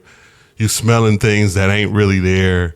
You don't hear things that you're not hallucinating, but it's playing off of the stuff that you've seen. So I would never recommend like doing that stuff and then watching a horror movie. Oh my God, that would probably be the worst because it just plays on whatever. Mm-hmm. So just from stuff I read and all that, nigga, I put on some Jimi Hendrix because this is what I heard people who did this did, and just to see what it was like. I ain't listened to Jimi Hendrix a lot. My brother used to have like a greatest hits or whatever. My brother is normie, never. So I had heard some of these records. But when I tell you, in that state with that stuff, listening to Jimi Hendrix specifically, nigga, it's like you understood why people listen to that kind of music on it. It was like it worked with it, if you will. It's hard to describe. It's like the notes and stuff that dude was playing was like triggering the motion of stuff that I'm looking at. So, and what's crazy about it is, you could be like, oh, I'm tripping. And you close your eyes and nigga, it's a whole nother party going on with your eyes closed. You looking at, like, the best way to describe it is like if you ever seen Sgt. Pepper's Lonely Heart Club Band with all the cartoons, it was that Beatle cartoon. Mm-hmm. You close your eyes, nigga, Beatle cartoon. Everywhere, but shapes, all kind of, and it depends on what the music is doing, which is crazy. Like whatever the notes of the music that you hear is like triggering the stuff that you see. And I'm like, dude, I can see why people get all off into this and they do this. I'm telling you. I'm not doing it no justice trying to describe it to you. It's no way I can fully. Now you can look up the YouTube videos to kind of see the things, and they're accurate. What people have tried to reenact, and this. But here's the thing, nigga. This went on for 12 hours. What? I'm making sure you don't want to do this. 12 hours? This is why. That sounds horrible. This is horrible. Bruh. Dude, I listen to so much music. I don't know how they don't lose their mind, bro. Exactly. But everything looks so freaking interesting. Did it feel like 12 hours? No. And I'm enjoying music that much, but it's different phases to it. So now it's like, okay, things moved around, you close your eyes, colors or whatever. But now I'm sitting there and I'm just sitting out on like a little deck or whatever, right? God is my witness what I experienced. All of a sudden, dude, it just like the little whole area that I was sitting at just kind of picked up and it felt like I was on a boat. And now I'm moving down, and dude, I'm trying to tell you.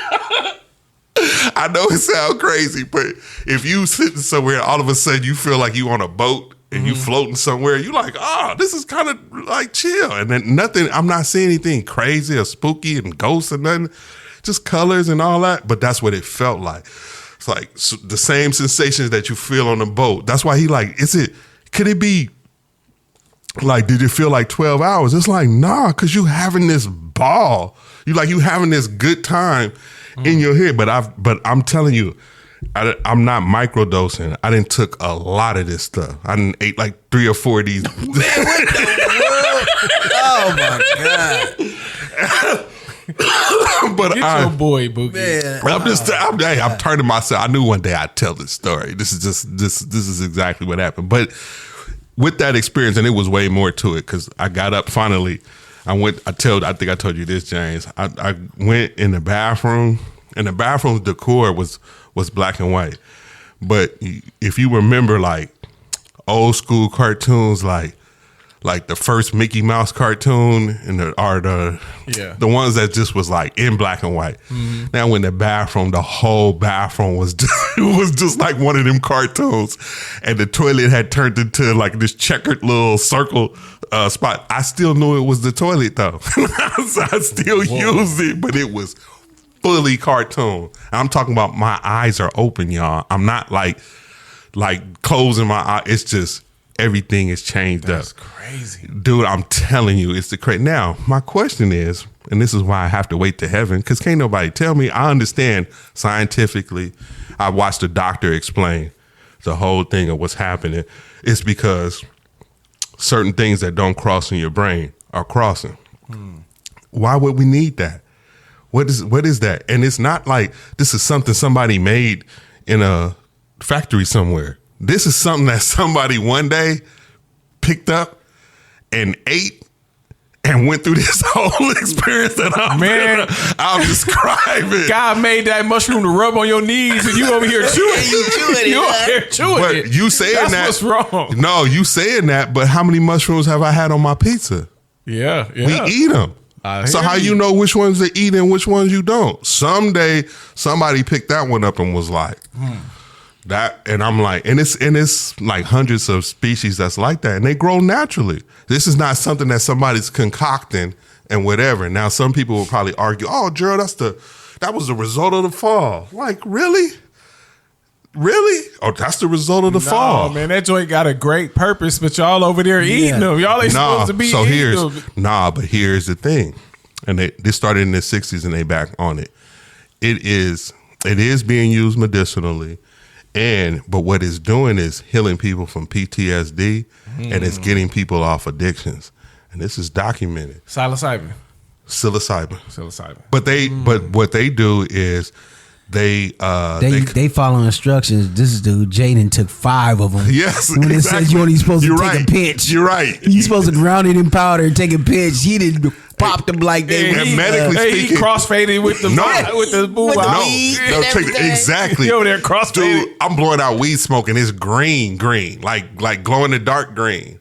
And let me not talk about the Aztec stuff that I see, the ancient Aztec stuff. I'm like, man, that's why people be looking at that stuff. I'm just telling you, this is just stuff that was happening.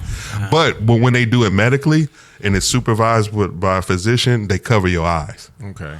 So you don't be, because they say that you would be distracted by all the stuff that you see, but they make you kind of stay with your eyes closed when they do it. This medically. Man was in a whole woodpecker movie cartoon, dog. Bookie, I'm telling you, there is no 3D, there is no movies, there is. I'm even tempted to say the thing that they made in Vegas right now. None of that stuff can compare to that. To what I thought. Somebody back in the day took that stuff and was like. It was like them playing a video game for the first time. But this is what slowed me down. I was like, I'm good. I don't never have to do this again. Because about the 7th time I did it,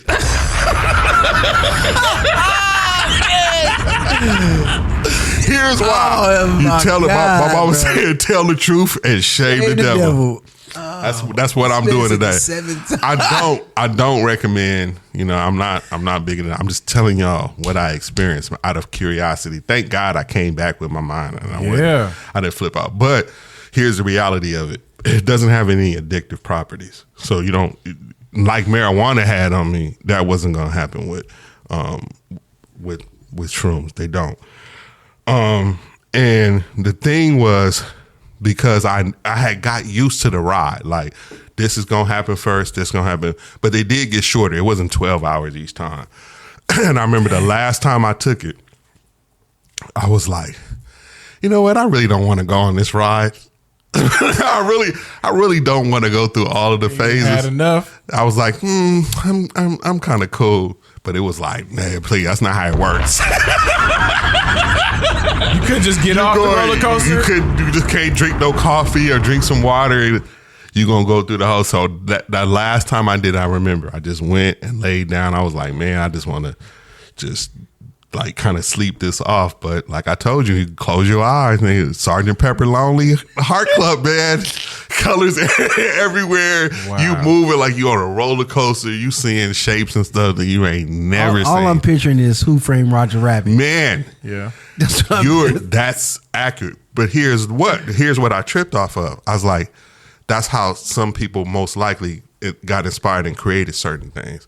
Especially you see them tie-dye folks and people who like to wear them glasses with the colored lenses and stuff like that. They reproducing what it feel like to be on that. I was like, I get it. Like you think about people who like into the Grateful Dead and all them type. I'm like, that's what they doing. But rainbow, a lot of tie dye, all of that. Because when they trip, they looking at that stuff, and that stuff is like moving. There's a whole artist, gummy bears dancing on your t-shirt, and they want to see all that. Dude, I'm telling you, I would not watch TV. I wouldn't do it. Every time I did, I was like, I did not want to see what TV would do and all that. So I was always outside every time. And that was enough. Looking up, dude, one time I looked up, oh my mama. I looked up, cause this is what I did do. Let's go on tell everything. Forward to this?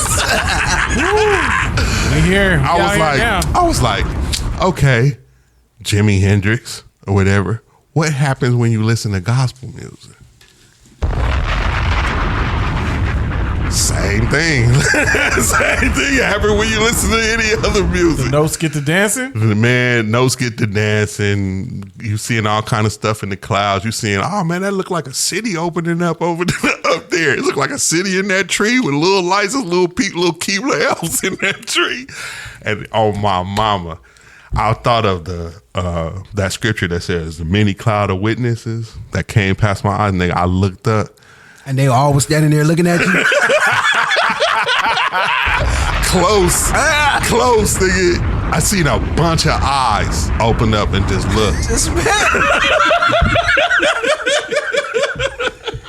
Melchizedek.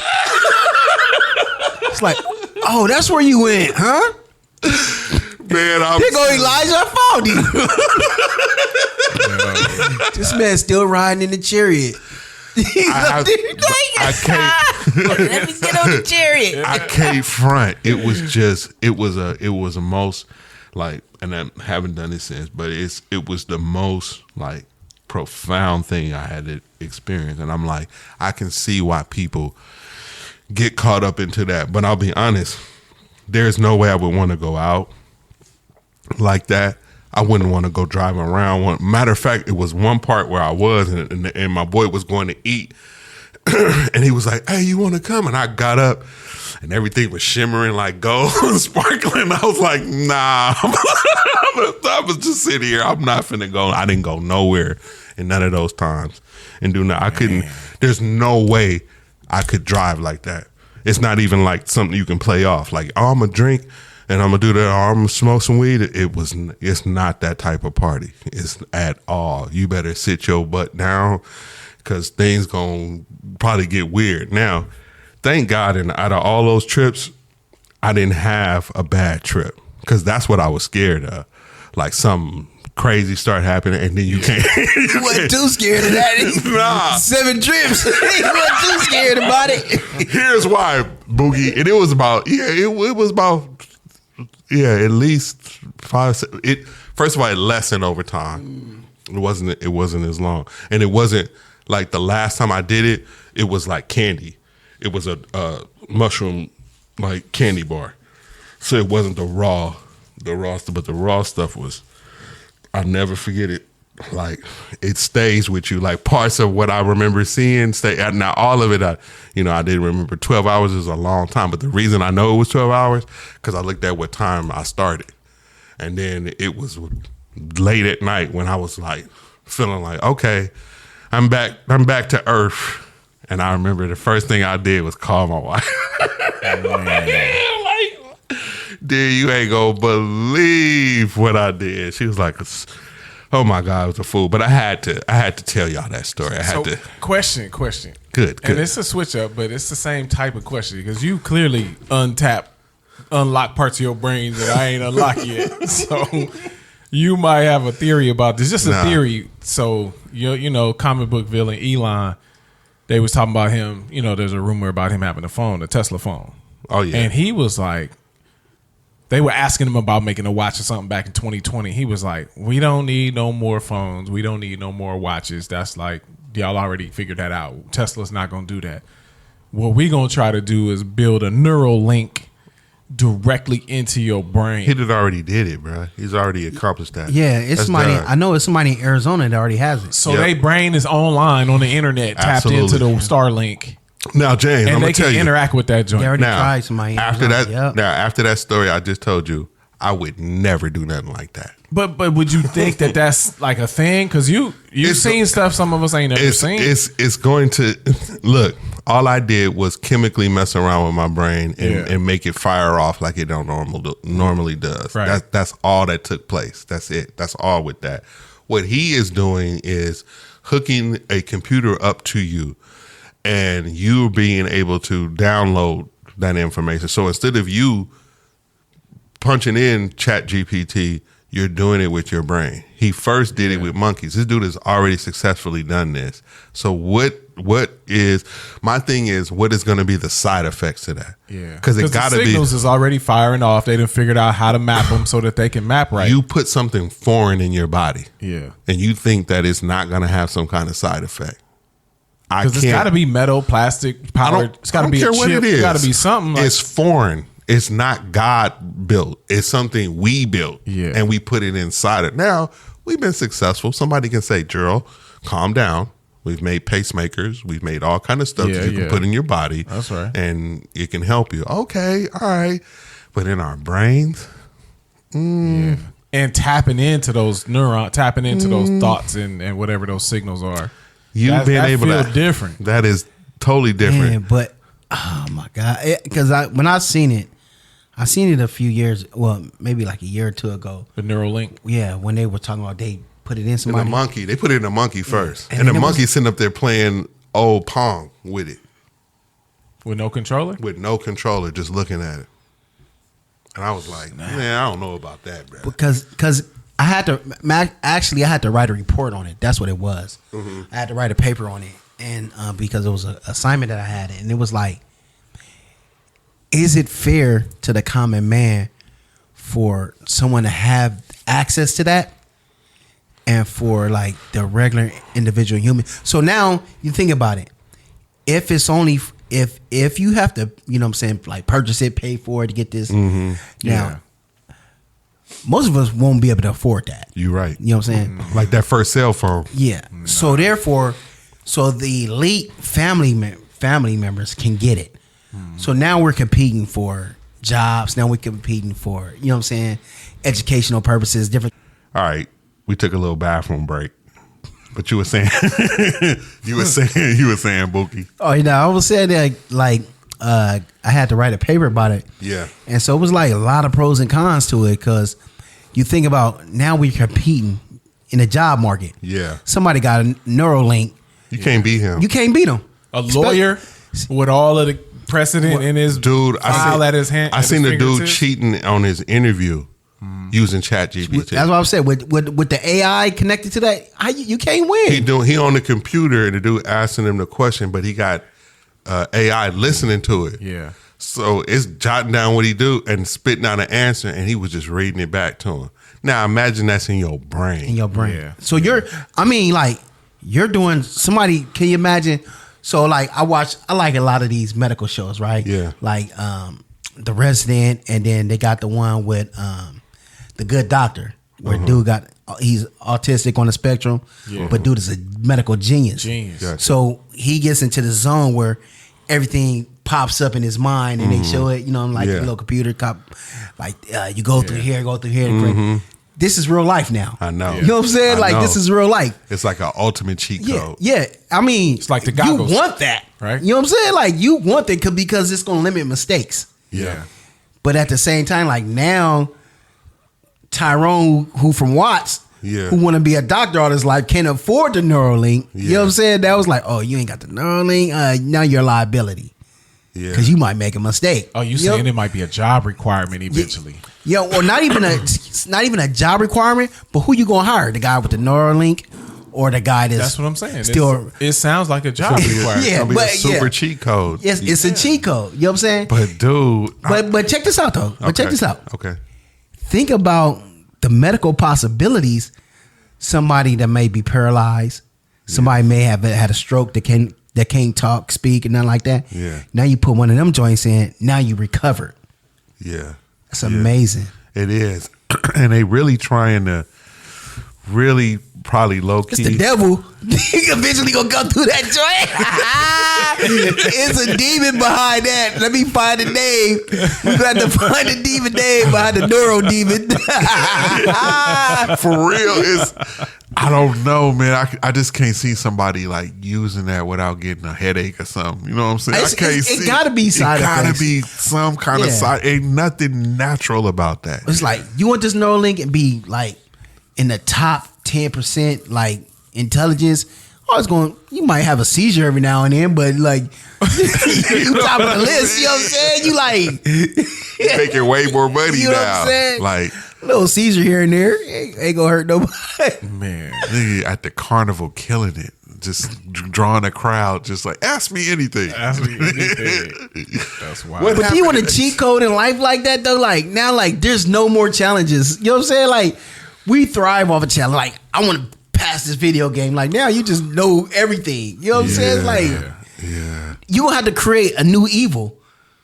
You know what I'm saying? It's gonna have to be a new evil to so you can achieve a new kind of evil. You know what I'm saying? Now, they'll figure it out. They'll figure it. Hey, man will always figure it out. Niggas outsmarting the cops. Cops pull him over. He know how to out talk him. He just tap into the Neuralink. Know how to say all the stuff that'll get him out of whatever. Nigga become his own lawyer. I wonder if they're gonna throttle that joint like they do the Teslas, like you said. That joint can only go to 70. And like, nah, you ain't pay me to get behind this.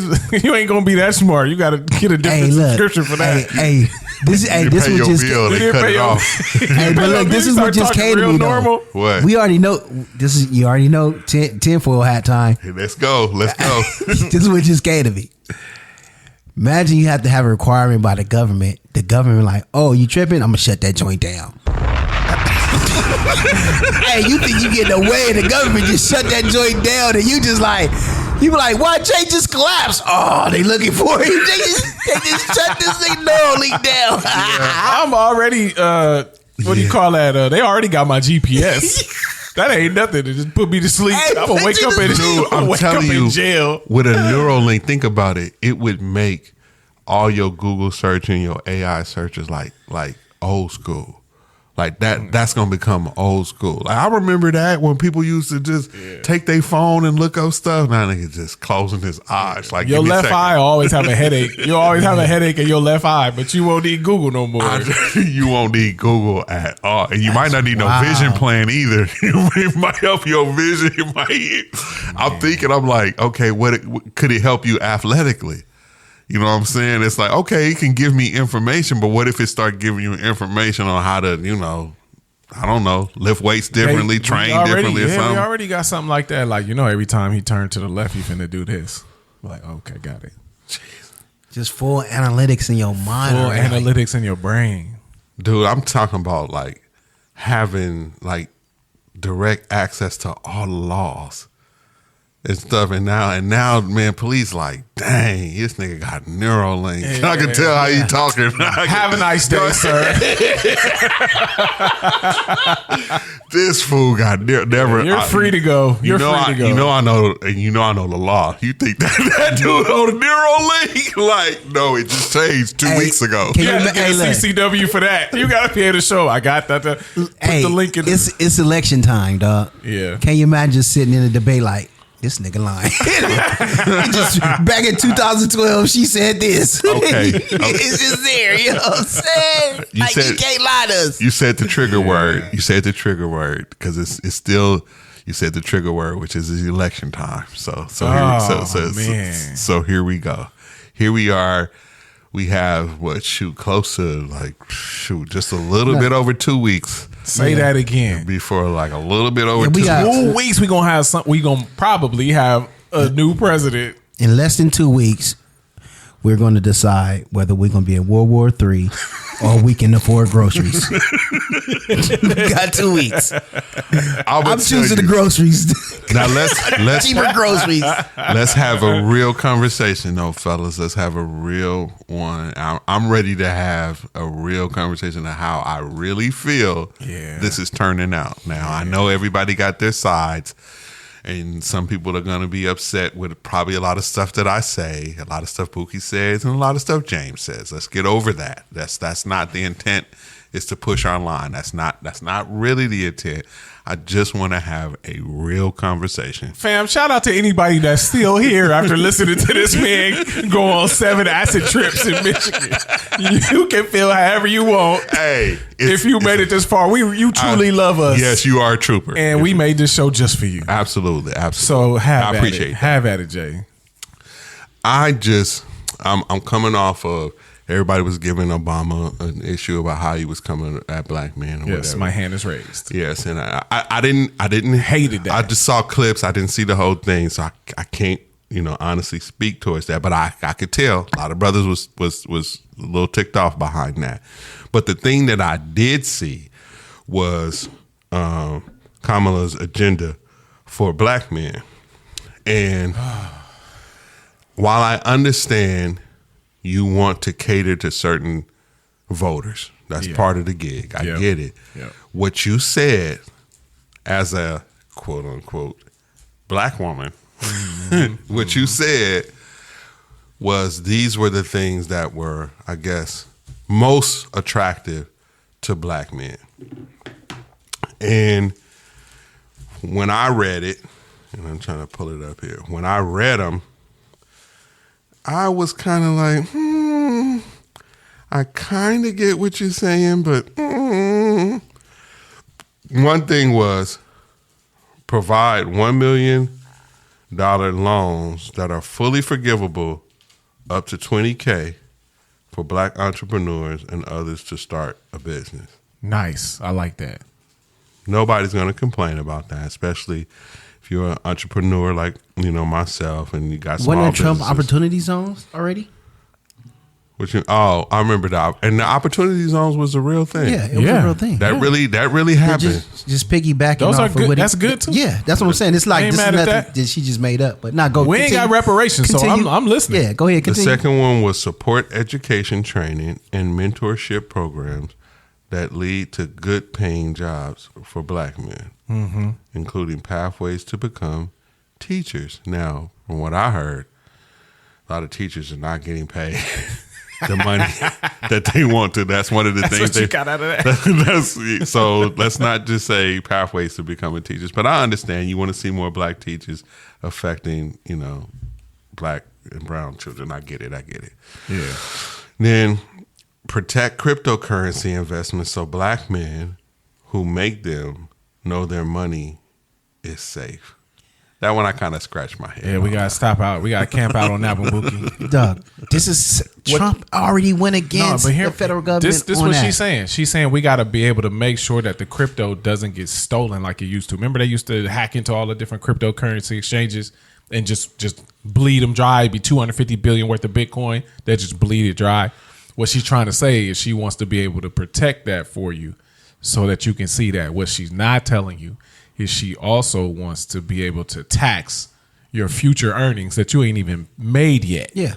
Because crypto is was becoming in a capital gain. Crypto's becoming a tax haven. Yeah. So if I have $600 million and I put $200 million of it into crypto, you can't say that I made any money yet because I haven't withdrawn it. So what they want to do, and she said this, is she wants to be able to tax your future earnings. What if the market shift after you tax me? Yeah.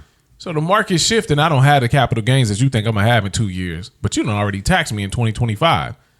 Come on, man. When they start taxing stuff that you ain't even made yet, Future earnings. future earnings. So Yeah, that's sorry. right. All right. No, and That's what's behind that, though. all right. And the next one, she says, launch a national health initiative focused on the illnesses that disproportionately impact black men.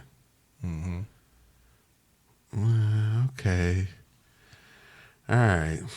I'm just saying that all this stuff. I'm gonna let you finish. No. This is the kicker. This is the one that I think rubbed everyone differently, but a lot of people the wrong way. And I agree with them because really at this point I'm not impressed by any of these things that you're talking about.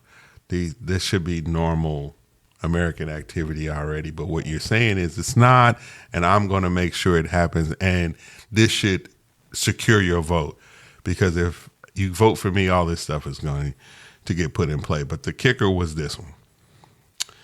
Legalize recreational marijuana, which in my state it already is. But legalize recreational marijuana and create opportunities for black Americans to succeed in this new industry. Okay. Let me just tell you what I know about that industry in California. Specifically, 'cause that's where I'm from. It's already saturated. It's over with in California. If you ain't already invested in it, it's just crazy. It's a dispensary on every corner. Yeah. And guess what? The customers are limited. It's saturated. So getting me into the game at this stage, maybe if you was talking maybe 8 years ago, you probably would have been saying something. But right now it's like, oh man, I'll help y'all open up a liquor store. And like, do you know how many liquor stores is around already?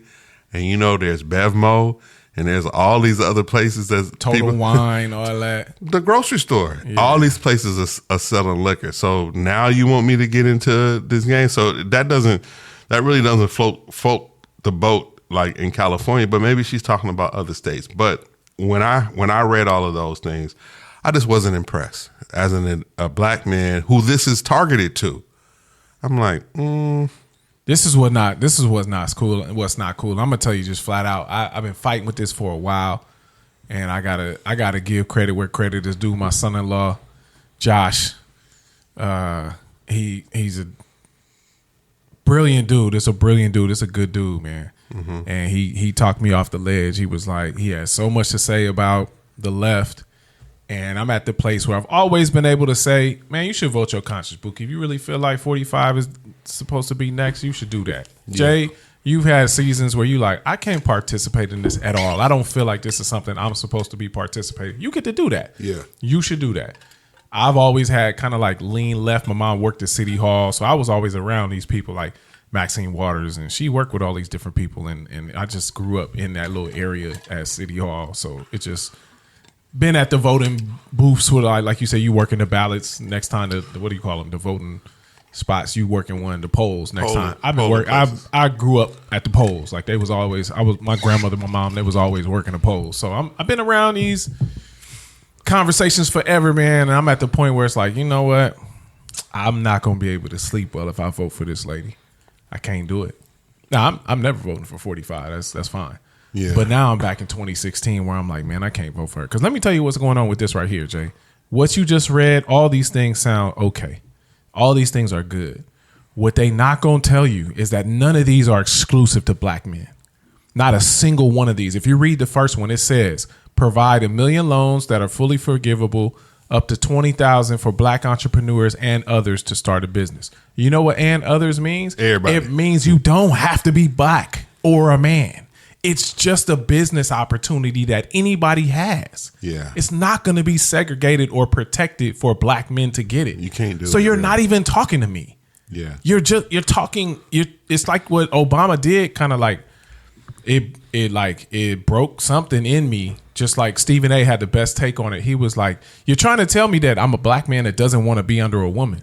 But plenty of us voted for Clinton. I didn't, but plenty of people voted for Clinton. She won a popular vote. So we know how to vote for a woman.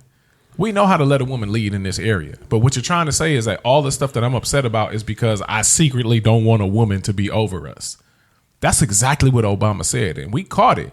And Stephen A. called it. Stephen A. from ESPN. He called it and he said, no, maybe your policies are just terrible. Yeah. Maybe you just have the most telegraphed lies that we've seen in a while. It's You I feel don't me? I'm looking at that and going, I'm not impressed, and I'm looking at how you're campaigning and what you're gonna, do. Like I was telling you, I think it's 2 significant interviews everybody should listen to. They should listen to that Flagrant 2 interview with Andrew Schultz and his boys. And Trump, right? And Trump. And then listen to Charlamagne, who works with Andrew. They on the same team with their podcast, so they real close friends. Yeah. And Charlamagne did call Kamala. Yeah. And you listen to him, and what I know that is putting Kamala in danger, and I'm just like I said, I'm having a conversation. I don't have a dog. I most likely am not voting for either one. I know people hate hearing that. Some of y'all, I'm not voting for anybody, but I can tell you based on campaigning and just basic perception, Yeah. your girl is not doing a good job. I when she came out the gate and they announced her and that energy was there, I was like, ho, ho, ho, look out. Yeah. Because the fight was like 2 old dudes. Nobody wants to see these 2 old dudes in the White House. So they got rid of one and then they put this younger candidate in. When the new energy was there, it was like, oh, okay. Yeah. She's already VP, so she got to be smart. She got to know something about the government at this point, even if she didn't before. She been VP for 4 years, so she knows some stuff. Yeah, attorney. She could put general or something something. together. And then I saw those interviews, and then I see stuff like this, and it made me be like, man, I don't know. And the thing is, you got to learn. It sounds horrible, but you got to learn how to lie effectively to be a politician in the United States. It's just part of the gig. You got to lie well. You got to say, oh, man, they sound like you really going to do something. And she doesn't. And what's happening is she letting Trump, go into these swing states and just present himself as being very relatable. Now, this Yeah. dude is a, arguably multimillionaire, billionaire type dude who really is not, of the people. That's not the kind of life he has, but he know how to play the game. Yeah. And he knows how to do things like be at McDonald's. When she said she worked there, she said she worked at McDonald's. That's why he there. And show up and smile. But the dude is cunning. Yeah. If I sat down with him, based on that interview, especially that show, if I sat down with that dude for an hour, I would be fooled. I would be like, I like this dude. This dude is funny. Like, this dude, like, beyond all this money, beyond all this dude is funny. When they first did that interview, they talked about his kids. And they asked that dude about his kids and how his kids are so, like, kind of normal, and they not like anti him and don't want to be around him. And they asking him, because you had all this money, like, why your kids, turned out well. That dude talked about how good his kids are, the things that he's proud of that they've done, and he didn't take no credit at that. He didn't say, oh, because I did this, that, and the third. He was like, I used to drive him nuts because I used to just tell him, no, don't drink, no drugs, keep a good head on your shoulder to do well. and he sounded just like any other father. Average dad. Average dad, and the things that they would want, right? And you go, man, this dude is human. And then he even talked about how he can dance around some of the questions that people ask him, like his technique. I forgot what he called it, but he can be asked a tough question, but he knows how to stall you out and then get on something else. And he's like, I'm good at it. He's doing it during the interview, and they were asking him stuff, and that's what made it fire. They was asking him like, who you think tried to kill you? And this dude finally answered this stuff like that. You ask Kamala, you think, is there anything you think Joe Biden could have did differently in the presidency? And what you think she gonna say? I'm from a middle class family.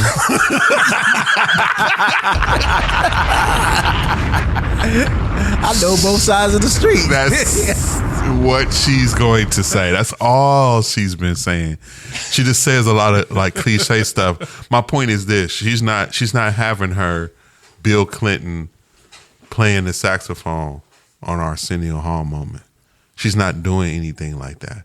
She's not, and it's like maybe it's because she can't be that relatable. And they always bring up that moment when she talked about shooting somebody if they got in her house or whatever, as like that was like a real moment.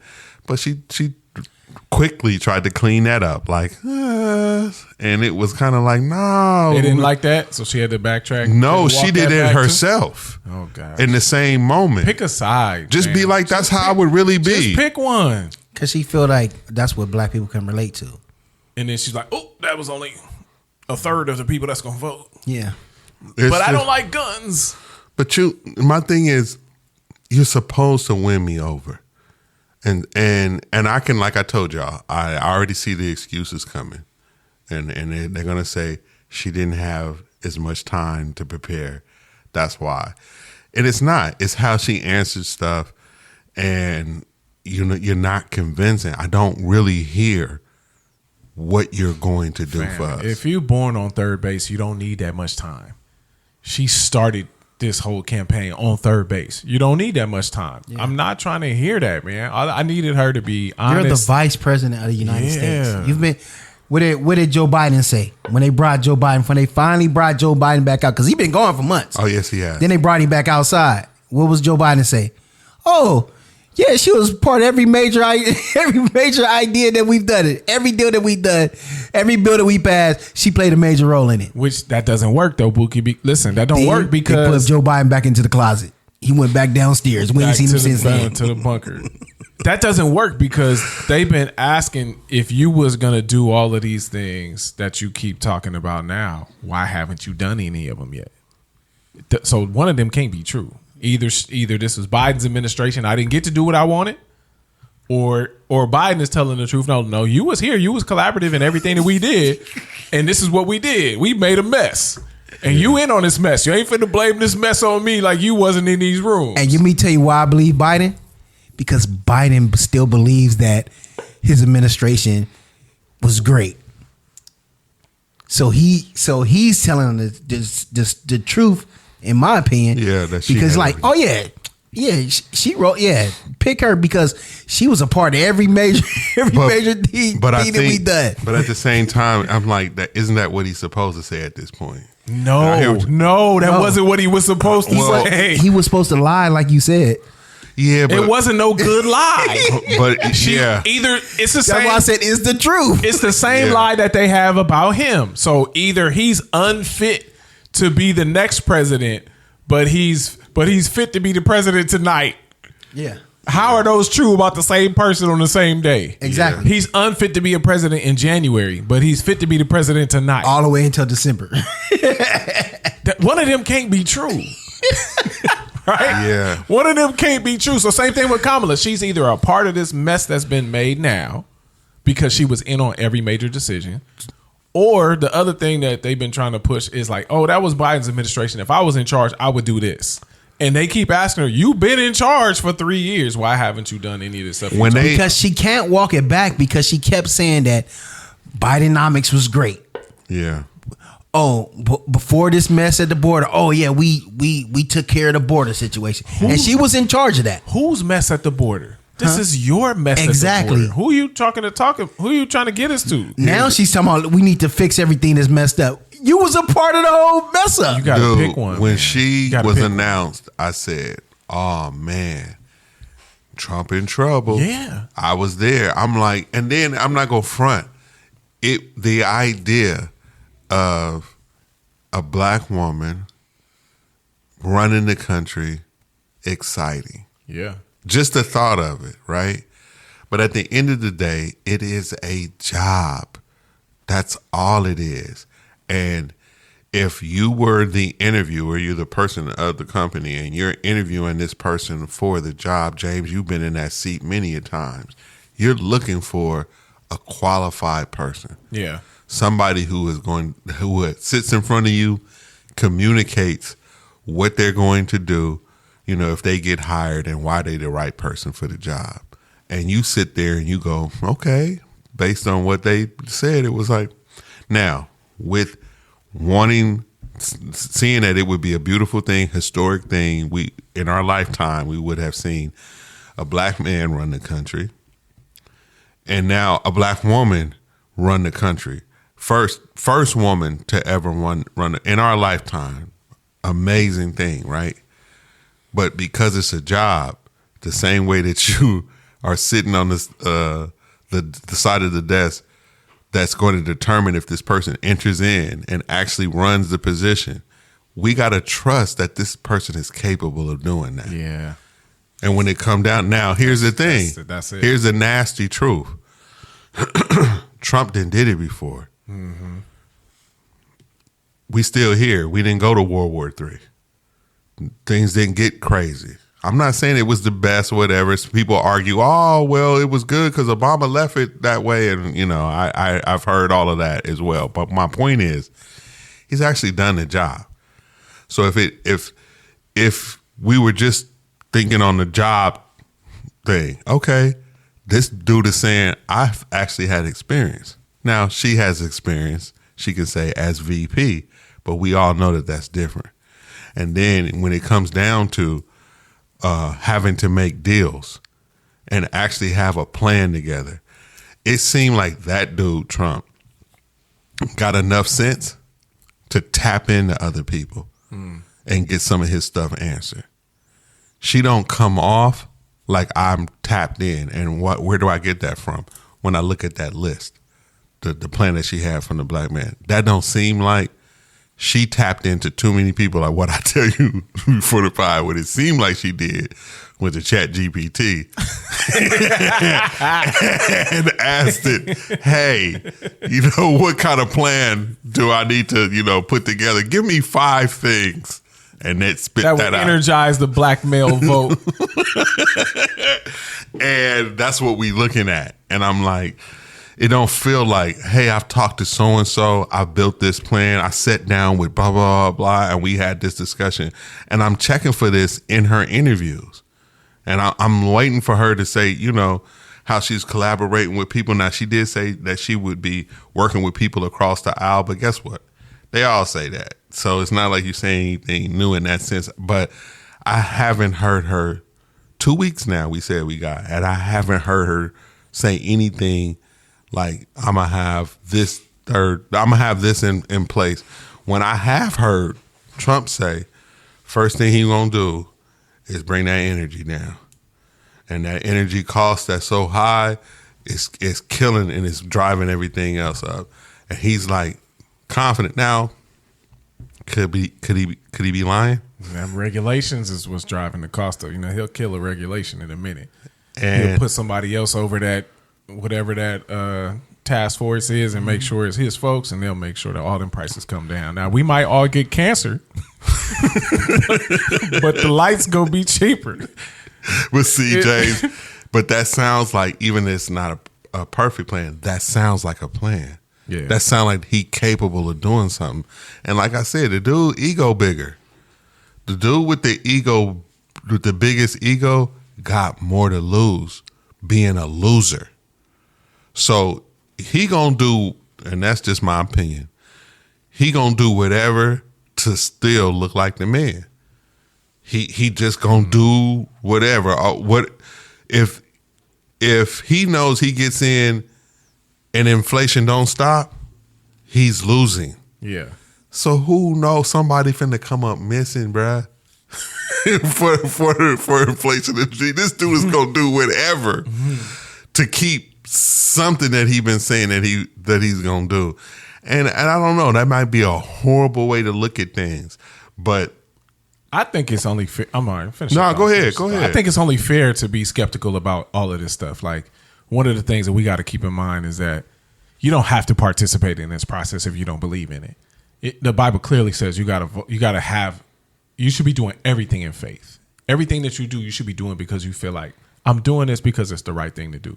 If you feel like withdrawing from this process is the right thing to do, I don't think anybody should tell you to do anything else. They can give you the pros and cons of withdrawing and, you leaving it up to somebody else, all that kind of stuff. But what if you really don't believe, like, hey, this is not happening the way they're telling us this is happening?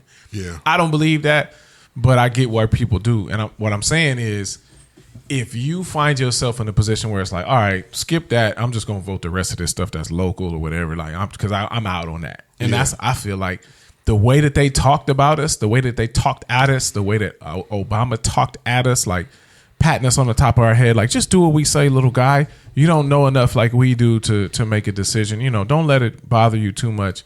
You guys just do what you're told. I'm like, fam, you can't keep telling me that and expect me to just conform. You can't do that, because I'm seeing an arrogant group of people who don't necessarily care about me. Yeah. They just telling me to, like, just go along with it because the other big bad wolf on the other side. You can't be with that. I'm like, I know that. That's we got that. But what are you gonna do? The same thing that I was asking 2016. All right, I get it. We don't like the other person. I got it. But what are you gonna do? What's making me like you? And I feel like it's 2016 all over again. I hate this feeling, man. I do, and I just, like I said, just wanted to have a little honest conversation about it as the time closes and we get near to this is going to be over, and it doesn't matter who win. There's going to be a side that's going to be upset. But it is a hard decision, what I'm saying, for me to make as far as picking who gonna do whatever. Because one, while I know Trump is very persuasive and, very, very cunning, this dude is, I can't front. I'm like, if he gets in, he most definitely gonna do what's in his best interest. Trump is going to try to do whatever he said he going to do. Because unlike the rest of these cats, they not in his pockets. Like, he not in their pockets like that. Yeah. He came in as a millionaire. Yeah. Multi-millionaire. Yeah. You look at the rest of them, Obama and all them, they came in. Thousandaires. Now they millionaires. Now they leave it worth $100 million. You know what I'm saying? And it makes me wonder, Bookie, are their concerns there because they know what he probably gonna do to their situations? He's knowing how they get down. He's the enemy of the liberal elitists. Yeah, that's what he is. And people are mad. People are upset because of things he's. But honestly, when you take an in-depth look, this is what I was gonna say earlier. When you take an in-depth look at her whatever you call her agenda, black man agenda, platform, yeah. It's the same thing Trump been saying since 2022. Since 2016, he been saying this. The cannabis situation. Trump and DeSantis, remember back in 2022, they got into it because Trump was like, I'm pro legalized cannabis. And your boy DeSantis was against it. That's one reason why they had a fallout, 2 Republicans. Let's be honest, Trump is not really a Republican. No. He's not really a Republican. He's anti-liberal elitist. That's what he is. Yeah, but here's the thing. Look at the border situation. Remember, they was mad at Trump. Built the wall. Stop illegals coming in. Now what they say, now they had all these illegal situations, the illegal immigrants coming in. Now it's a problem. Now they say, Trump's stopping us from building the wall. He telling his friends to stop us. Like, Trump told you this long time ago. Now you want his help, but you was against it. The thing is, Bookie, is your boy. he lies so much. Yeah. But And wait, he all lied. of them lie. That's true, but he lied so much. This is how much he lied. He lied so much. When the first assassination attempt happened to him, we was like, did it really happen? I was there for that moment. We was like, this thing lied so much and try to make himself look like so much of a hero. We like, did he really? Is that really? And I do really believe somebody, really tried to off the boy. Yeah, Smash the WWE bullet pack, blood pack on the side of his ear. I was there for that moment. I was like, But look because it at was this, too Jay. perfect. He's making himself look like really a hero now. How many lies have Obama told us? But we like the way he lied. Yeah, His lies sound smooth, But that's the because thing, it's Bookie. jazzy. That's it. But we want jazzy lies as the American people. Let's look at this also, Jay. Let's look at this make also. me believe it, Tupac. Thank you. Make me believe it. Make me be like, you know But what? look- He is the president of the United States of America. But how much? But we don't even know what's lies and what's not really lies. It's hard now. Yeah. I'm saying this because when you look at Trump, like, I didn't say that. And you like, play this video. Oh, you said it right here. And he like, bruh, play the whole video. Yeah. Then we kind of find out, even when he said, they've been playing this for what, 4 years now? Oh, it's good people on both sides. He said this about the Tiki Torch dudes. Yeah, the Tiki Torch. I remember that. Yeah. Play the whole video. Trump says it's good people on both sides, and I'm not talking about the racists, the white nationalists. I'm not talking about the Klan members. Yeah, we gotta He edit said this in the whole video, but they chop it off right there because they don't want to play the rest of it. Right now, we say, oh, he's lying.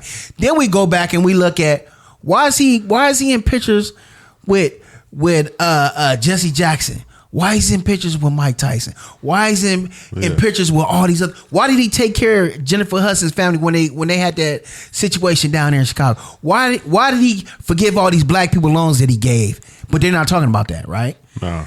All these black people came to Trump for loans for their businesses. Trump gave them loans because why? The banks wouldn't give it to them, right? So they came to Trump. Trump gave it to them, and when they came back to pay for it, it's documented. Trump was like, took the check and tore it up. Go handle your business. Why are we not talking about that? Nah, Because Trump, let's be honest, Trump wasn't a racist until he ran for president. absolutely. Now that I have to agree. Let's be honest about the Because situation. hip hop loved Love Trump, and it just wasn't about I money. was He was there. on all the black shows. He was. He was at all the Tyson. He was at the Tyson fights. Him and Russell Simmons was tight. Come on Him now. and Rev Run was tight. I was there. I watched it. I saw that. I remember that. But now you would think, this. And then what they say? Even when they was like, oh, Trump let the I don't know if it was David Duke or somebody like that. Trump got up and talked about him, Yeah. but they're not going to show that. They're going to edit that out also. Well, I'm Somebody- gonna tell you what's the coldest ad that he put out though against Kamala, and it's been coming on during the football games, and it's the one with her talking about making sure that she was gonna fund the transgender surgeries for all the inmates in prison. Whoa. Jeez, Louise, you talking about hurting somebody? That don't help. And that, to me, that was like, that's that hardcore campaigning. Now, just like you saying, that was edited up. I've heard it explained that that's not exactly what she was saying, but she said enough where and I'm like, ain't no way. During the football game, that ad comes up and it's like, yes, I'm going to make sure that, these inmates, are afforded these surgeries or whatever, however she said it. And the first thing that I'm thinking is like, dude, there is not a white man, not too many white men Watching football. right now. That's going to be like, you know what? That's where my tax dollars is You going. talking about Chat GPT, bro?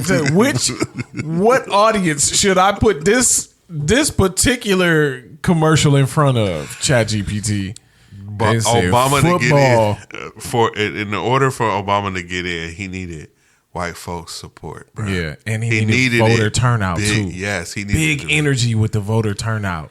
She don't have that. She yet. had that energy when she was first announced for like 2 weeks, maybe 2 or 3 weeks, maybe a little bit longer than that. Like right when they announced her, she had To the that convention. energy at She the had convention. that to the convention, It was okay. like, whoa, It's yours. And now, yep. And now he it's was like, nervous too. Trump seemed nervous too. Like, this was. ain't right. Y'all ain't supposed to be able to do this. He lost the debate, bruh. Yeah, he lost a debate. He was rattled. He was rattled. But he winning in the polls right now. That's Even that debate was a setup. No, the debate was It was a setup, It was bruh. if you got your sorority sister asking you questions, and they said, "No, we're not going to fact check that she says." Like what, dude? What I watched that whole debate, Bookie, and I'm with you. Like I said, I have no dog in this race. I'm not, but I'm like, when I watched it, I said, dude, them moderators was on Trump, bruh. They was like, we're not having it, buddy. That's how it felt. And it's like, wait a minute, y'all supposed to be very neutral in this. They got her back. It didn't on the feel Fox. like it. They got her back on the Fox interview. Would let her talk on that Fox interview. And then she brought up all of Black Hollywood, like radio. She brought them all up. You could tell. All of a sudden, these things was super pro Kamala. I'm like, she ain't even rolled out no plan. Y'all ain't even asking her to no tough nothing, and just like, I'm supposed to vote for her because she black. And I'm like, dude, as much as I really, if I be honest, would love to do that, that's not a smart way to move, bro. I would feel totally disrespected if I was a blue card carrying man. For the simple fact, you have people actually coming out publicly, proudly saying, "I'm not going to ask her any hard questions." What? So you really want us to vote for this woman that you're not going to ask any hard questions to?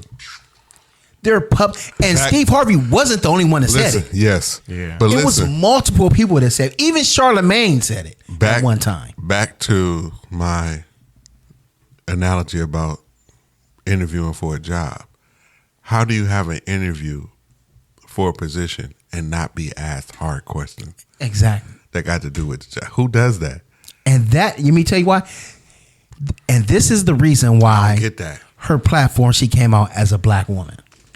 Because she really didn't have no policies. You couldn't vote on policies because she didn't have anything. She didn't have a plan. She was a black woman. She was a Indian / Jamaican black woman, quote unquote black woman with no American slavery history, married to a white man. But she's relatable to all the black women in the ghetto. Okay. Let's talk about that. Not right here, but I want you to go home. Let that sizzle in your spirit. Let that sizzle in your spirit. Her family has no American slavery history. But yeah. And she only claimed black when she started campaigning. Because look at all of her other, because I've seen all her other shows that she was on. Dude, she's Indian. She's Indian. Don't do that. I'm not She's doing Indian. Dude, I wasn't mad when Trump was like, "Oh, she black. She's Black now?" For real. Yeah. I was like, "Yeah," because And I'm not mad at That her. wasn't true. That wasn't true. Hey, no, it was true, bro. It was funny. That's true. And I can show you. I can send you the clips. Yeah. But this is my thing. I'm not even mad at her because if you ask a Nigerian was he black, he'd tell you no, I'm Nigerian. yeah. Because he doesn't have the American history. Absolutely, and that's exactly what So they gonna say. being black in America is not the everybody that's dark skinned is not a black and American. consider themselves black. Exactly. So I'm not mad at that when she said I'm not. If she says I'm not black, I'm not mad either. I need you to I be get able what to do you're the saying. job. I need you to Exactly. be able to do the job. Let's talk I like about the some job. of that other stuff, but I need you to be able to do the job. being black shouldn't even matter. Had the best person for the job. That's facts. Because we always vote black and Compton. And look what's going on now in our city council. Hello, they fighting this week. They got a video where they're actually fighting. And one guy in there like, yeah, well, y'all stealing money, y'all doing this. And the mayor Sharif like, oh, turn off the microphones. Turn off the mic. This is what we doing at our city council meeting this week. So yeah, Boy. that's why identity politics don't work. No, it doesn't. In reality, it doesn't. Qualified people work. Qualified people work. And people with real plans, and we've seen that. You know. And please, like they had your girl come up there this week. What's her name? Was it Lizzo? I think it was. says, yeah, let's vote for Harris because she'll turn America into Detroit. We'll be just like Detroit. No, that's not what we're here. Do you want America to be like Detroit? No. Detroit, the number 2 murder capital of the nation. Yo, you really want America to be like Detroit? And she said it proudly. And shrooms is legal. Yeah. Unfortunately, you can, do that in Detroit. No, we don't want that. Then she had we don't Usher want up that there across this the week. nation. First of all, using these celebrities to try to sway votes is very disrespectful to me. Yeah. I don't like that at all. The celebrities are good for entertainment, and you're bringing them up, and you're using entertainers to try to Because this is all y'all sway people. jigaboos. That's all y'all relate to is celebrities. That's what you're saying when you do that. And that's how I feel. Exactly. That's how I feel. I feel that too, and I don't. And it's sad. You're not intelligent enough, so let Usher tell you. And that's you know what I'm saying. That's that joke. Ain't Usher about to go to? They got him on trial, the Diddy trial for taking Justin Bieber to Diddy so he get assaulted as a young child. It's like that Dave Chappelle. You got up there. It's like the Dave Chappelle joke saying, we're not supposed to be listening to Ja Rule when it comes to politics. Like I'm not supposed to care what Ja Rule say, and that's how I feel about entertainment. Because first of all, actors, especially actors and actresses, that's what they do. They just act. You give them a role and they can be convincing. Yeah. And it's like, I take what they say and they could be very versed on, politics and knowing what's going on. But because you're an actor and your job is to really persuade me, to make me believe something that's not true, you're not really that person when you play the character. How do I know that you're not doing this on stage right now? No, Jay. Yeah. She brought the cast of Scandal up there last month. Like the fake president on Scandal come up there, and Olivia Pope comes up there saying that she should be president. Vote for her.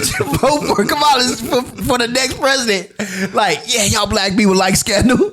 Dude, that's whack, bro. I'm not. Listen to the president and listen to Olivia Pope. And I most definitely don't have to listen to Steve Harvey or D.L. Hughley tell me about politics. First of all, you got Steve Harvey up there, and Steve Harvey giving marriage advice. This man been divorced 5 times.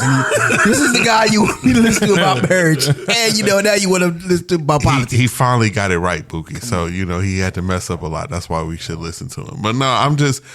Celebrities, I just, hey man, they for sale. So it's hard for me to trust, what they're telling me. Because if they just, want to check, they'll tell me to buy the product. They don't even care about the product. But if the check is right, I don't, and I know all of them don't get down like that. The sad part is that most of them do. A lot of them do. There's celebrities that are in position that they generate enough money on their own where they don't have to rely on those checks and be swayed like that. Like what's the old boy that owned Dallas Mavericks? Mark Cuban. Yeah, he talks his mind about politics. He don't like Trump or whatever. He don't like Elon either. But I can trust what he says because he talks from a place where he don't need nobody's money. Yeah. So he's really believing what he's saying. So I could listen to. I can rock with that. Yeah, I can listen. I don't hear none of that from my girl right now. That's what I'm. That needs to be the October surprise. She just start telling the truth.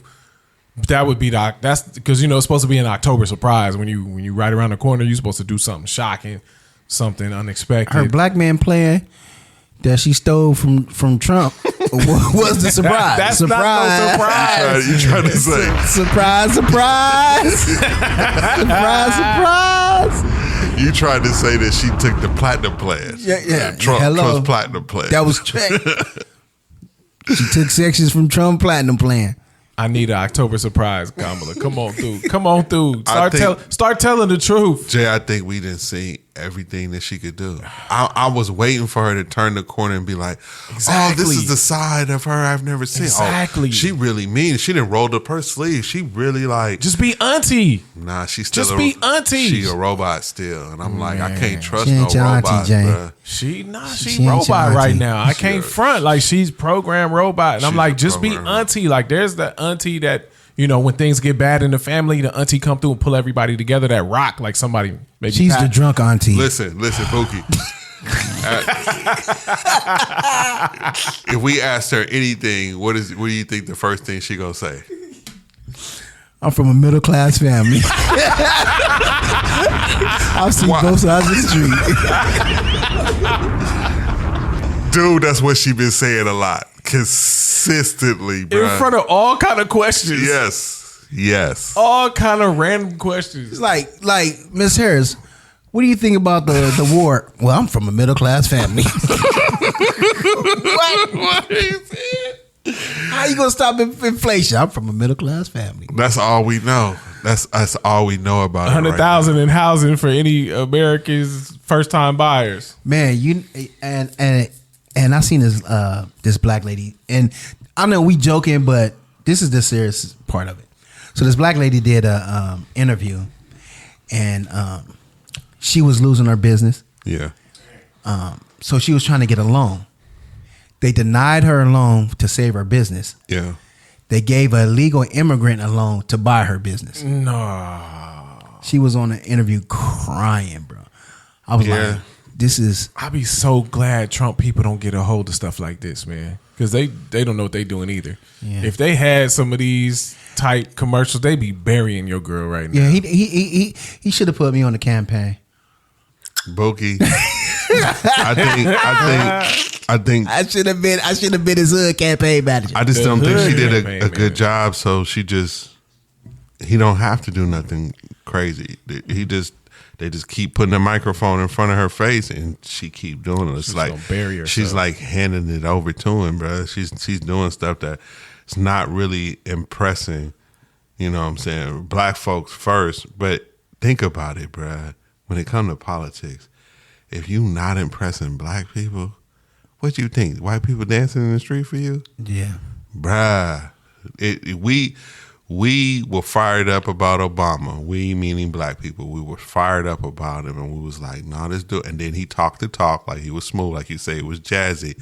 And then the white folks was like, I think it's too... They could see him running the country, talking off of, and not so much just one term, 2 terms.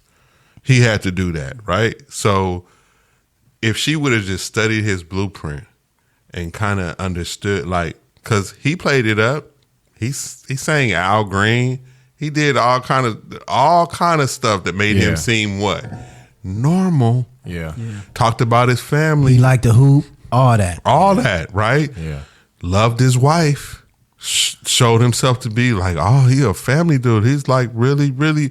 I could see him doing the job. Yeah. It's like he presented himself and was like, and she didn't do none of that, bruh. To me, I think it's 2 types of voters. I could be wrong, but this is how I feel. And you tell me what y'all think. It's 2 types of voters. It's one type of voter that says, oh man, I want this to be a better place. Like, we can think about these great ideas. And if we get somebody in place that can put these great ideas in place, we can all have a great place to live. And that's the person that the left tries to talk to with all of the different lofty ideas. And then there's this other person that typically votes that's just like, listen, I got $100,000 in debt. I got a business that I'm trying to run. I got 2 properties and I got 2 kids to put through college. Who gonna make this work for me? And if you keep talking to this like idealist person and you start lying to them, they start noticing like, oh, you don't really even believe this lofty idea of the country, this idea that you have of the country. You don't believe it. So forget it. I'm just gonna vote to get this money right. And I think she's dancing around with these people that's not buying it, and you just all the other people just quietly like, I'm gonna vote my wallet, and that's Trump. I don't even have to like this dude. I'm just gonna vote my wallet. And she that's what she handing it over to those people. You think that's, am I on to something? You're most definitely on to something, because this was what I feel like was happening, and I think Andrew said this a little bit on his pod. This was what was happening when it was Biden still in the race. It was like, man, I don't like these 2 old dudes, but Trump seemed to be in a better condition. That was like the excuse, right? Yeah. It was like, that's why them people was going to, vote, kind of give Trump the vote in that sense. So that's how they was going to sleep at night. Well, so that's why the Democrats was like, yo, we got to switch it up, because if we just leave it like it is, they're going to say this dude is more capable over here than this dude. Because he does. He comes off far sharper than Biden, right? It was just, that was the thing. But the problem is that she didn't show up and show herself to be sharper than him. No. And I know. And it's like the whole old thing is like not a thing now. It's just like he's doing just what you said. People are going to be trying to vote their wallet. Now, is it true or not? I don't know. But he has made it seem like vote for me and I'm going to handle the money. We're going to be back in a Can I say this? I feel that in the air, Jay. Exactly. What you said, I feel that in the atmosphere. So now the excuse is not, it can't be the capable old, or he's the better of the old dudes. It's no, he's I'm better a from 401, not me, but I mean somebody's Yeah. like, I'm a 401k millionaire. My kids have $100,000 in debt. I got this property almost paid off, and I got crypto sitting around, and this girl's threatening to tax the crypto that I ain't even cashed out. So yet. when he closed that ballot curtain, what you think he gonna do? He ain't finna tell you nothing. He ain't finna But say you ain't nothing. finna tax the crypto he ain't ever cashed out. He's voting for Trump, and he gonna go home quietly and see what happened. All right, look, I know people that's listening, they think I'm a Republican. I'm not a Republican. Okay. I'm independent. When Yeah. you look at my status, I'm independent. Same here. But even like this weekend, right? I was in a class of it was 6 of us in the class. Yeah. One guy was like he's a millionaire dude, right?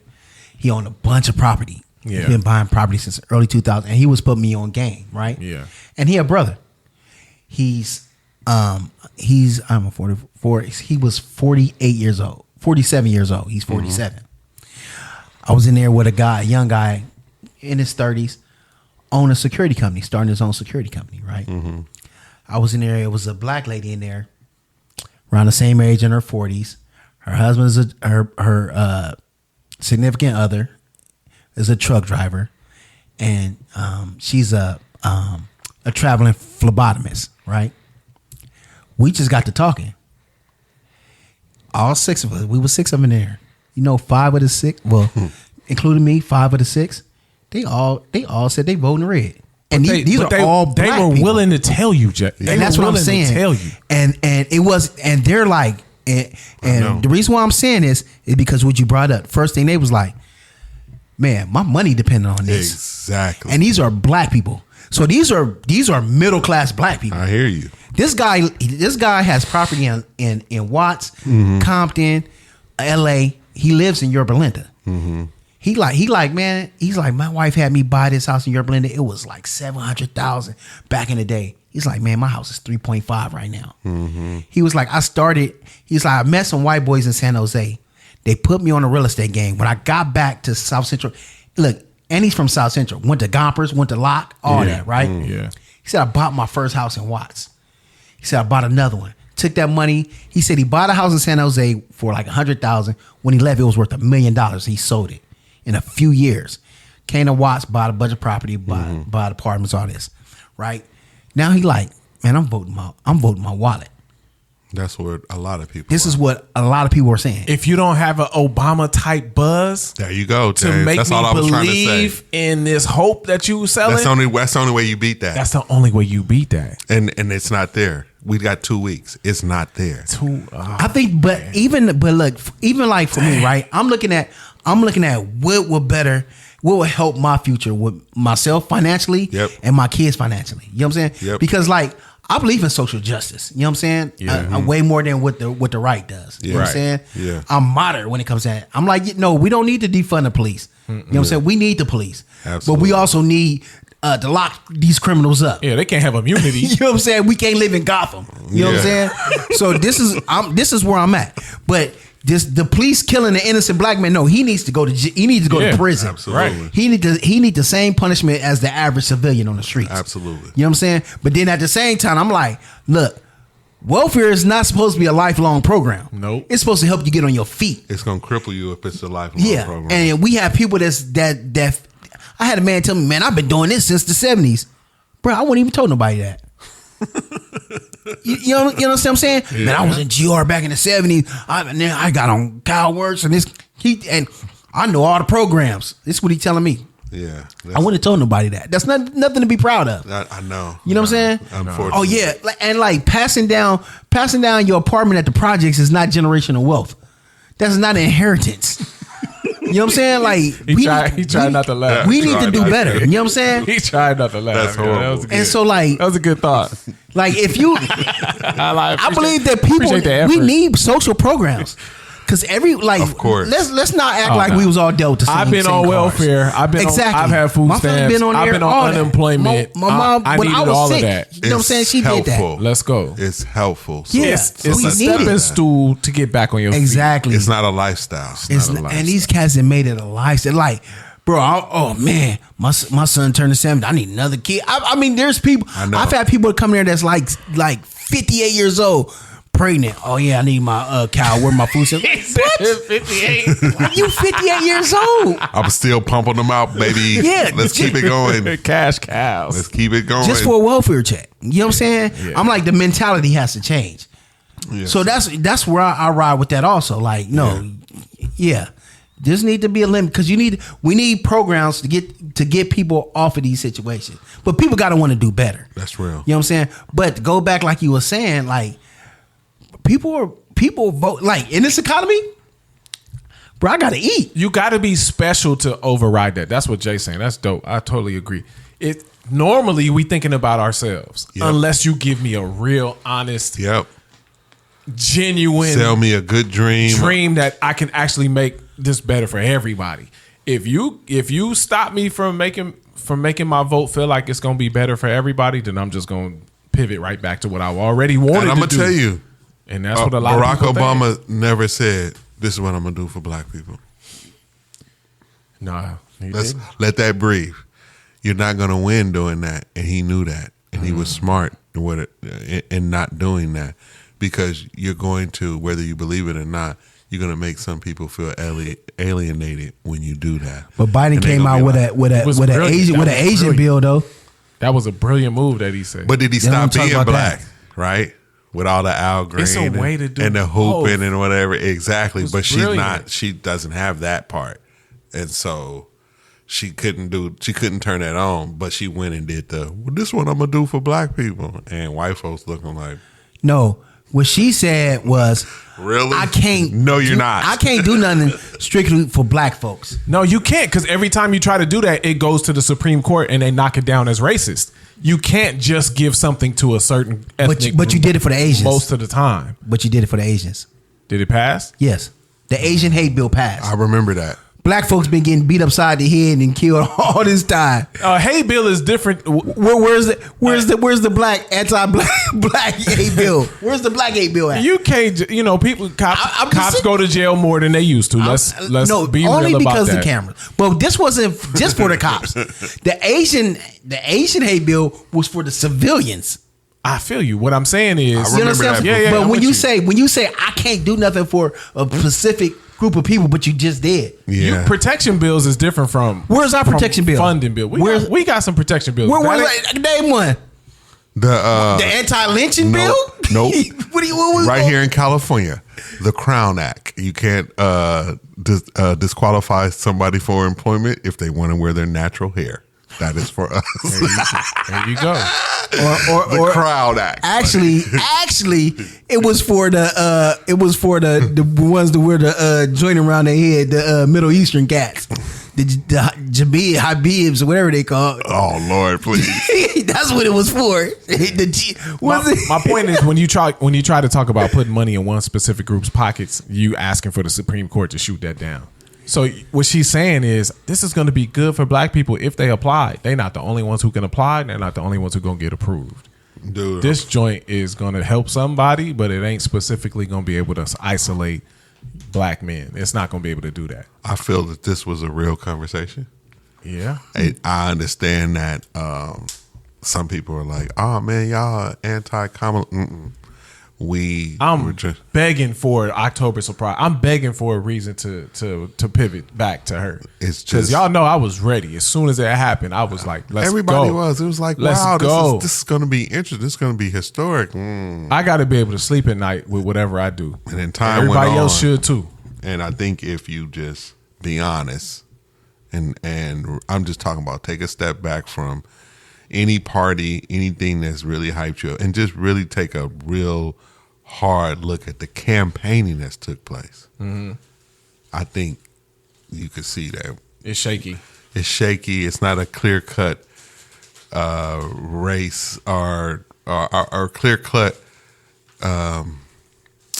like hole open for Kamala. It's just not. But that's our time, fellas. I don't want us to go beyond. I want the world to still exist, hopefully, in peace in the United States in the next couple of weeks. And we might dig deep on some other level. That something may have changed by the next week. But right now, it is what it is. But don't want to hold y'all any longer. Let's get out of here. Raise a toast. For those who stuck around this long, this toast is for you. We all fall, but we say don't trip. We all been called, but all stall a bit. We all stand tall until that time we slip. Just admit, without the grace of God, I'm really bad at this.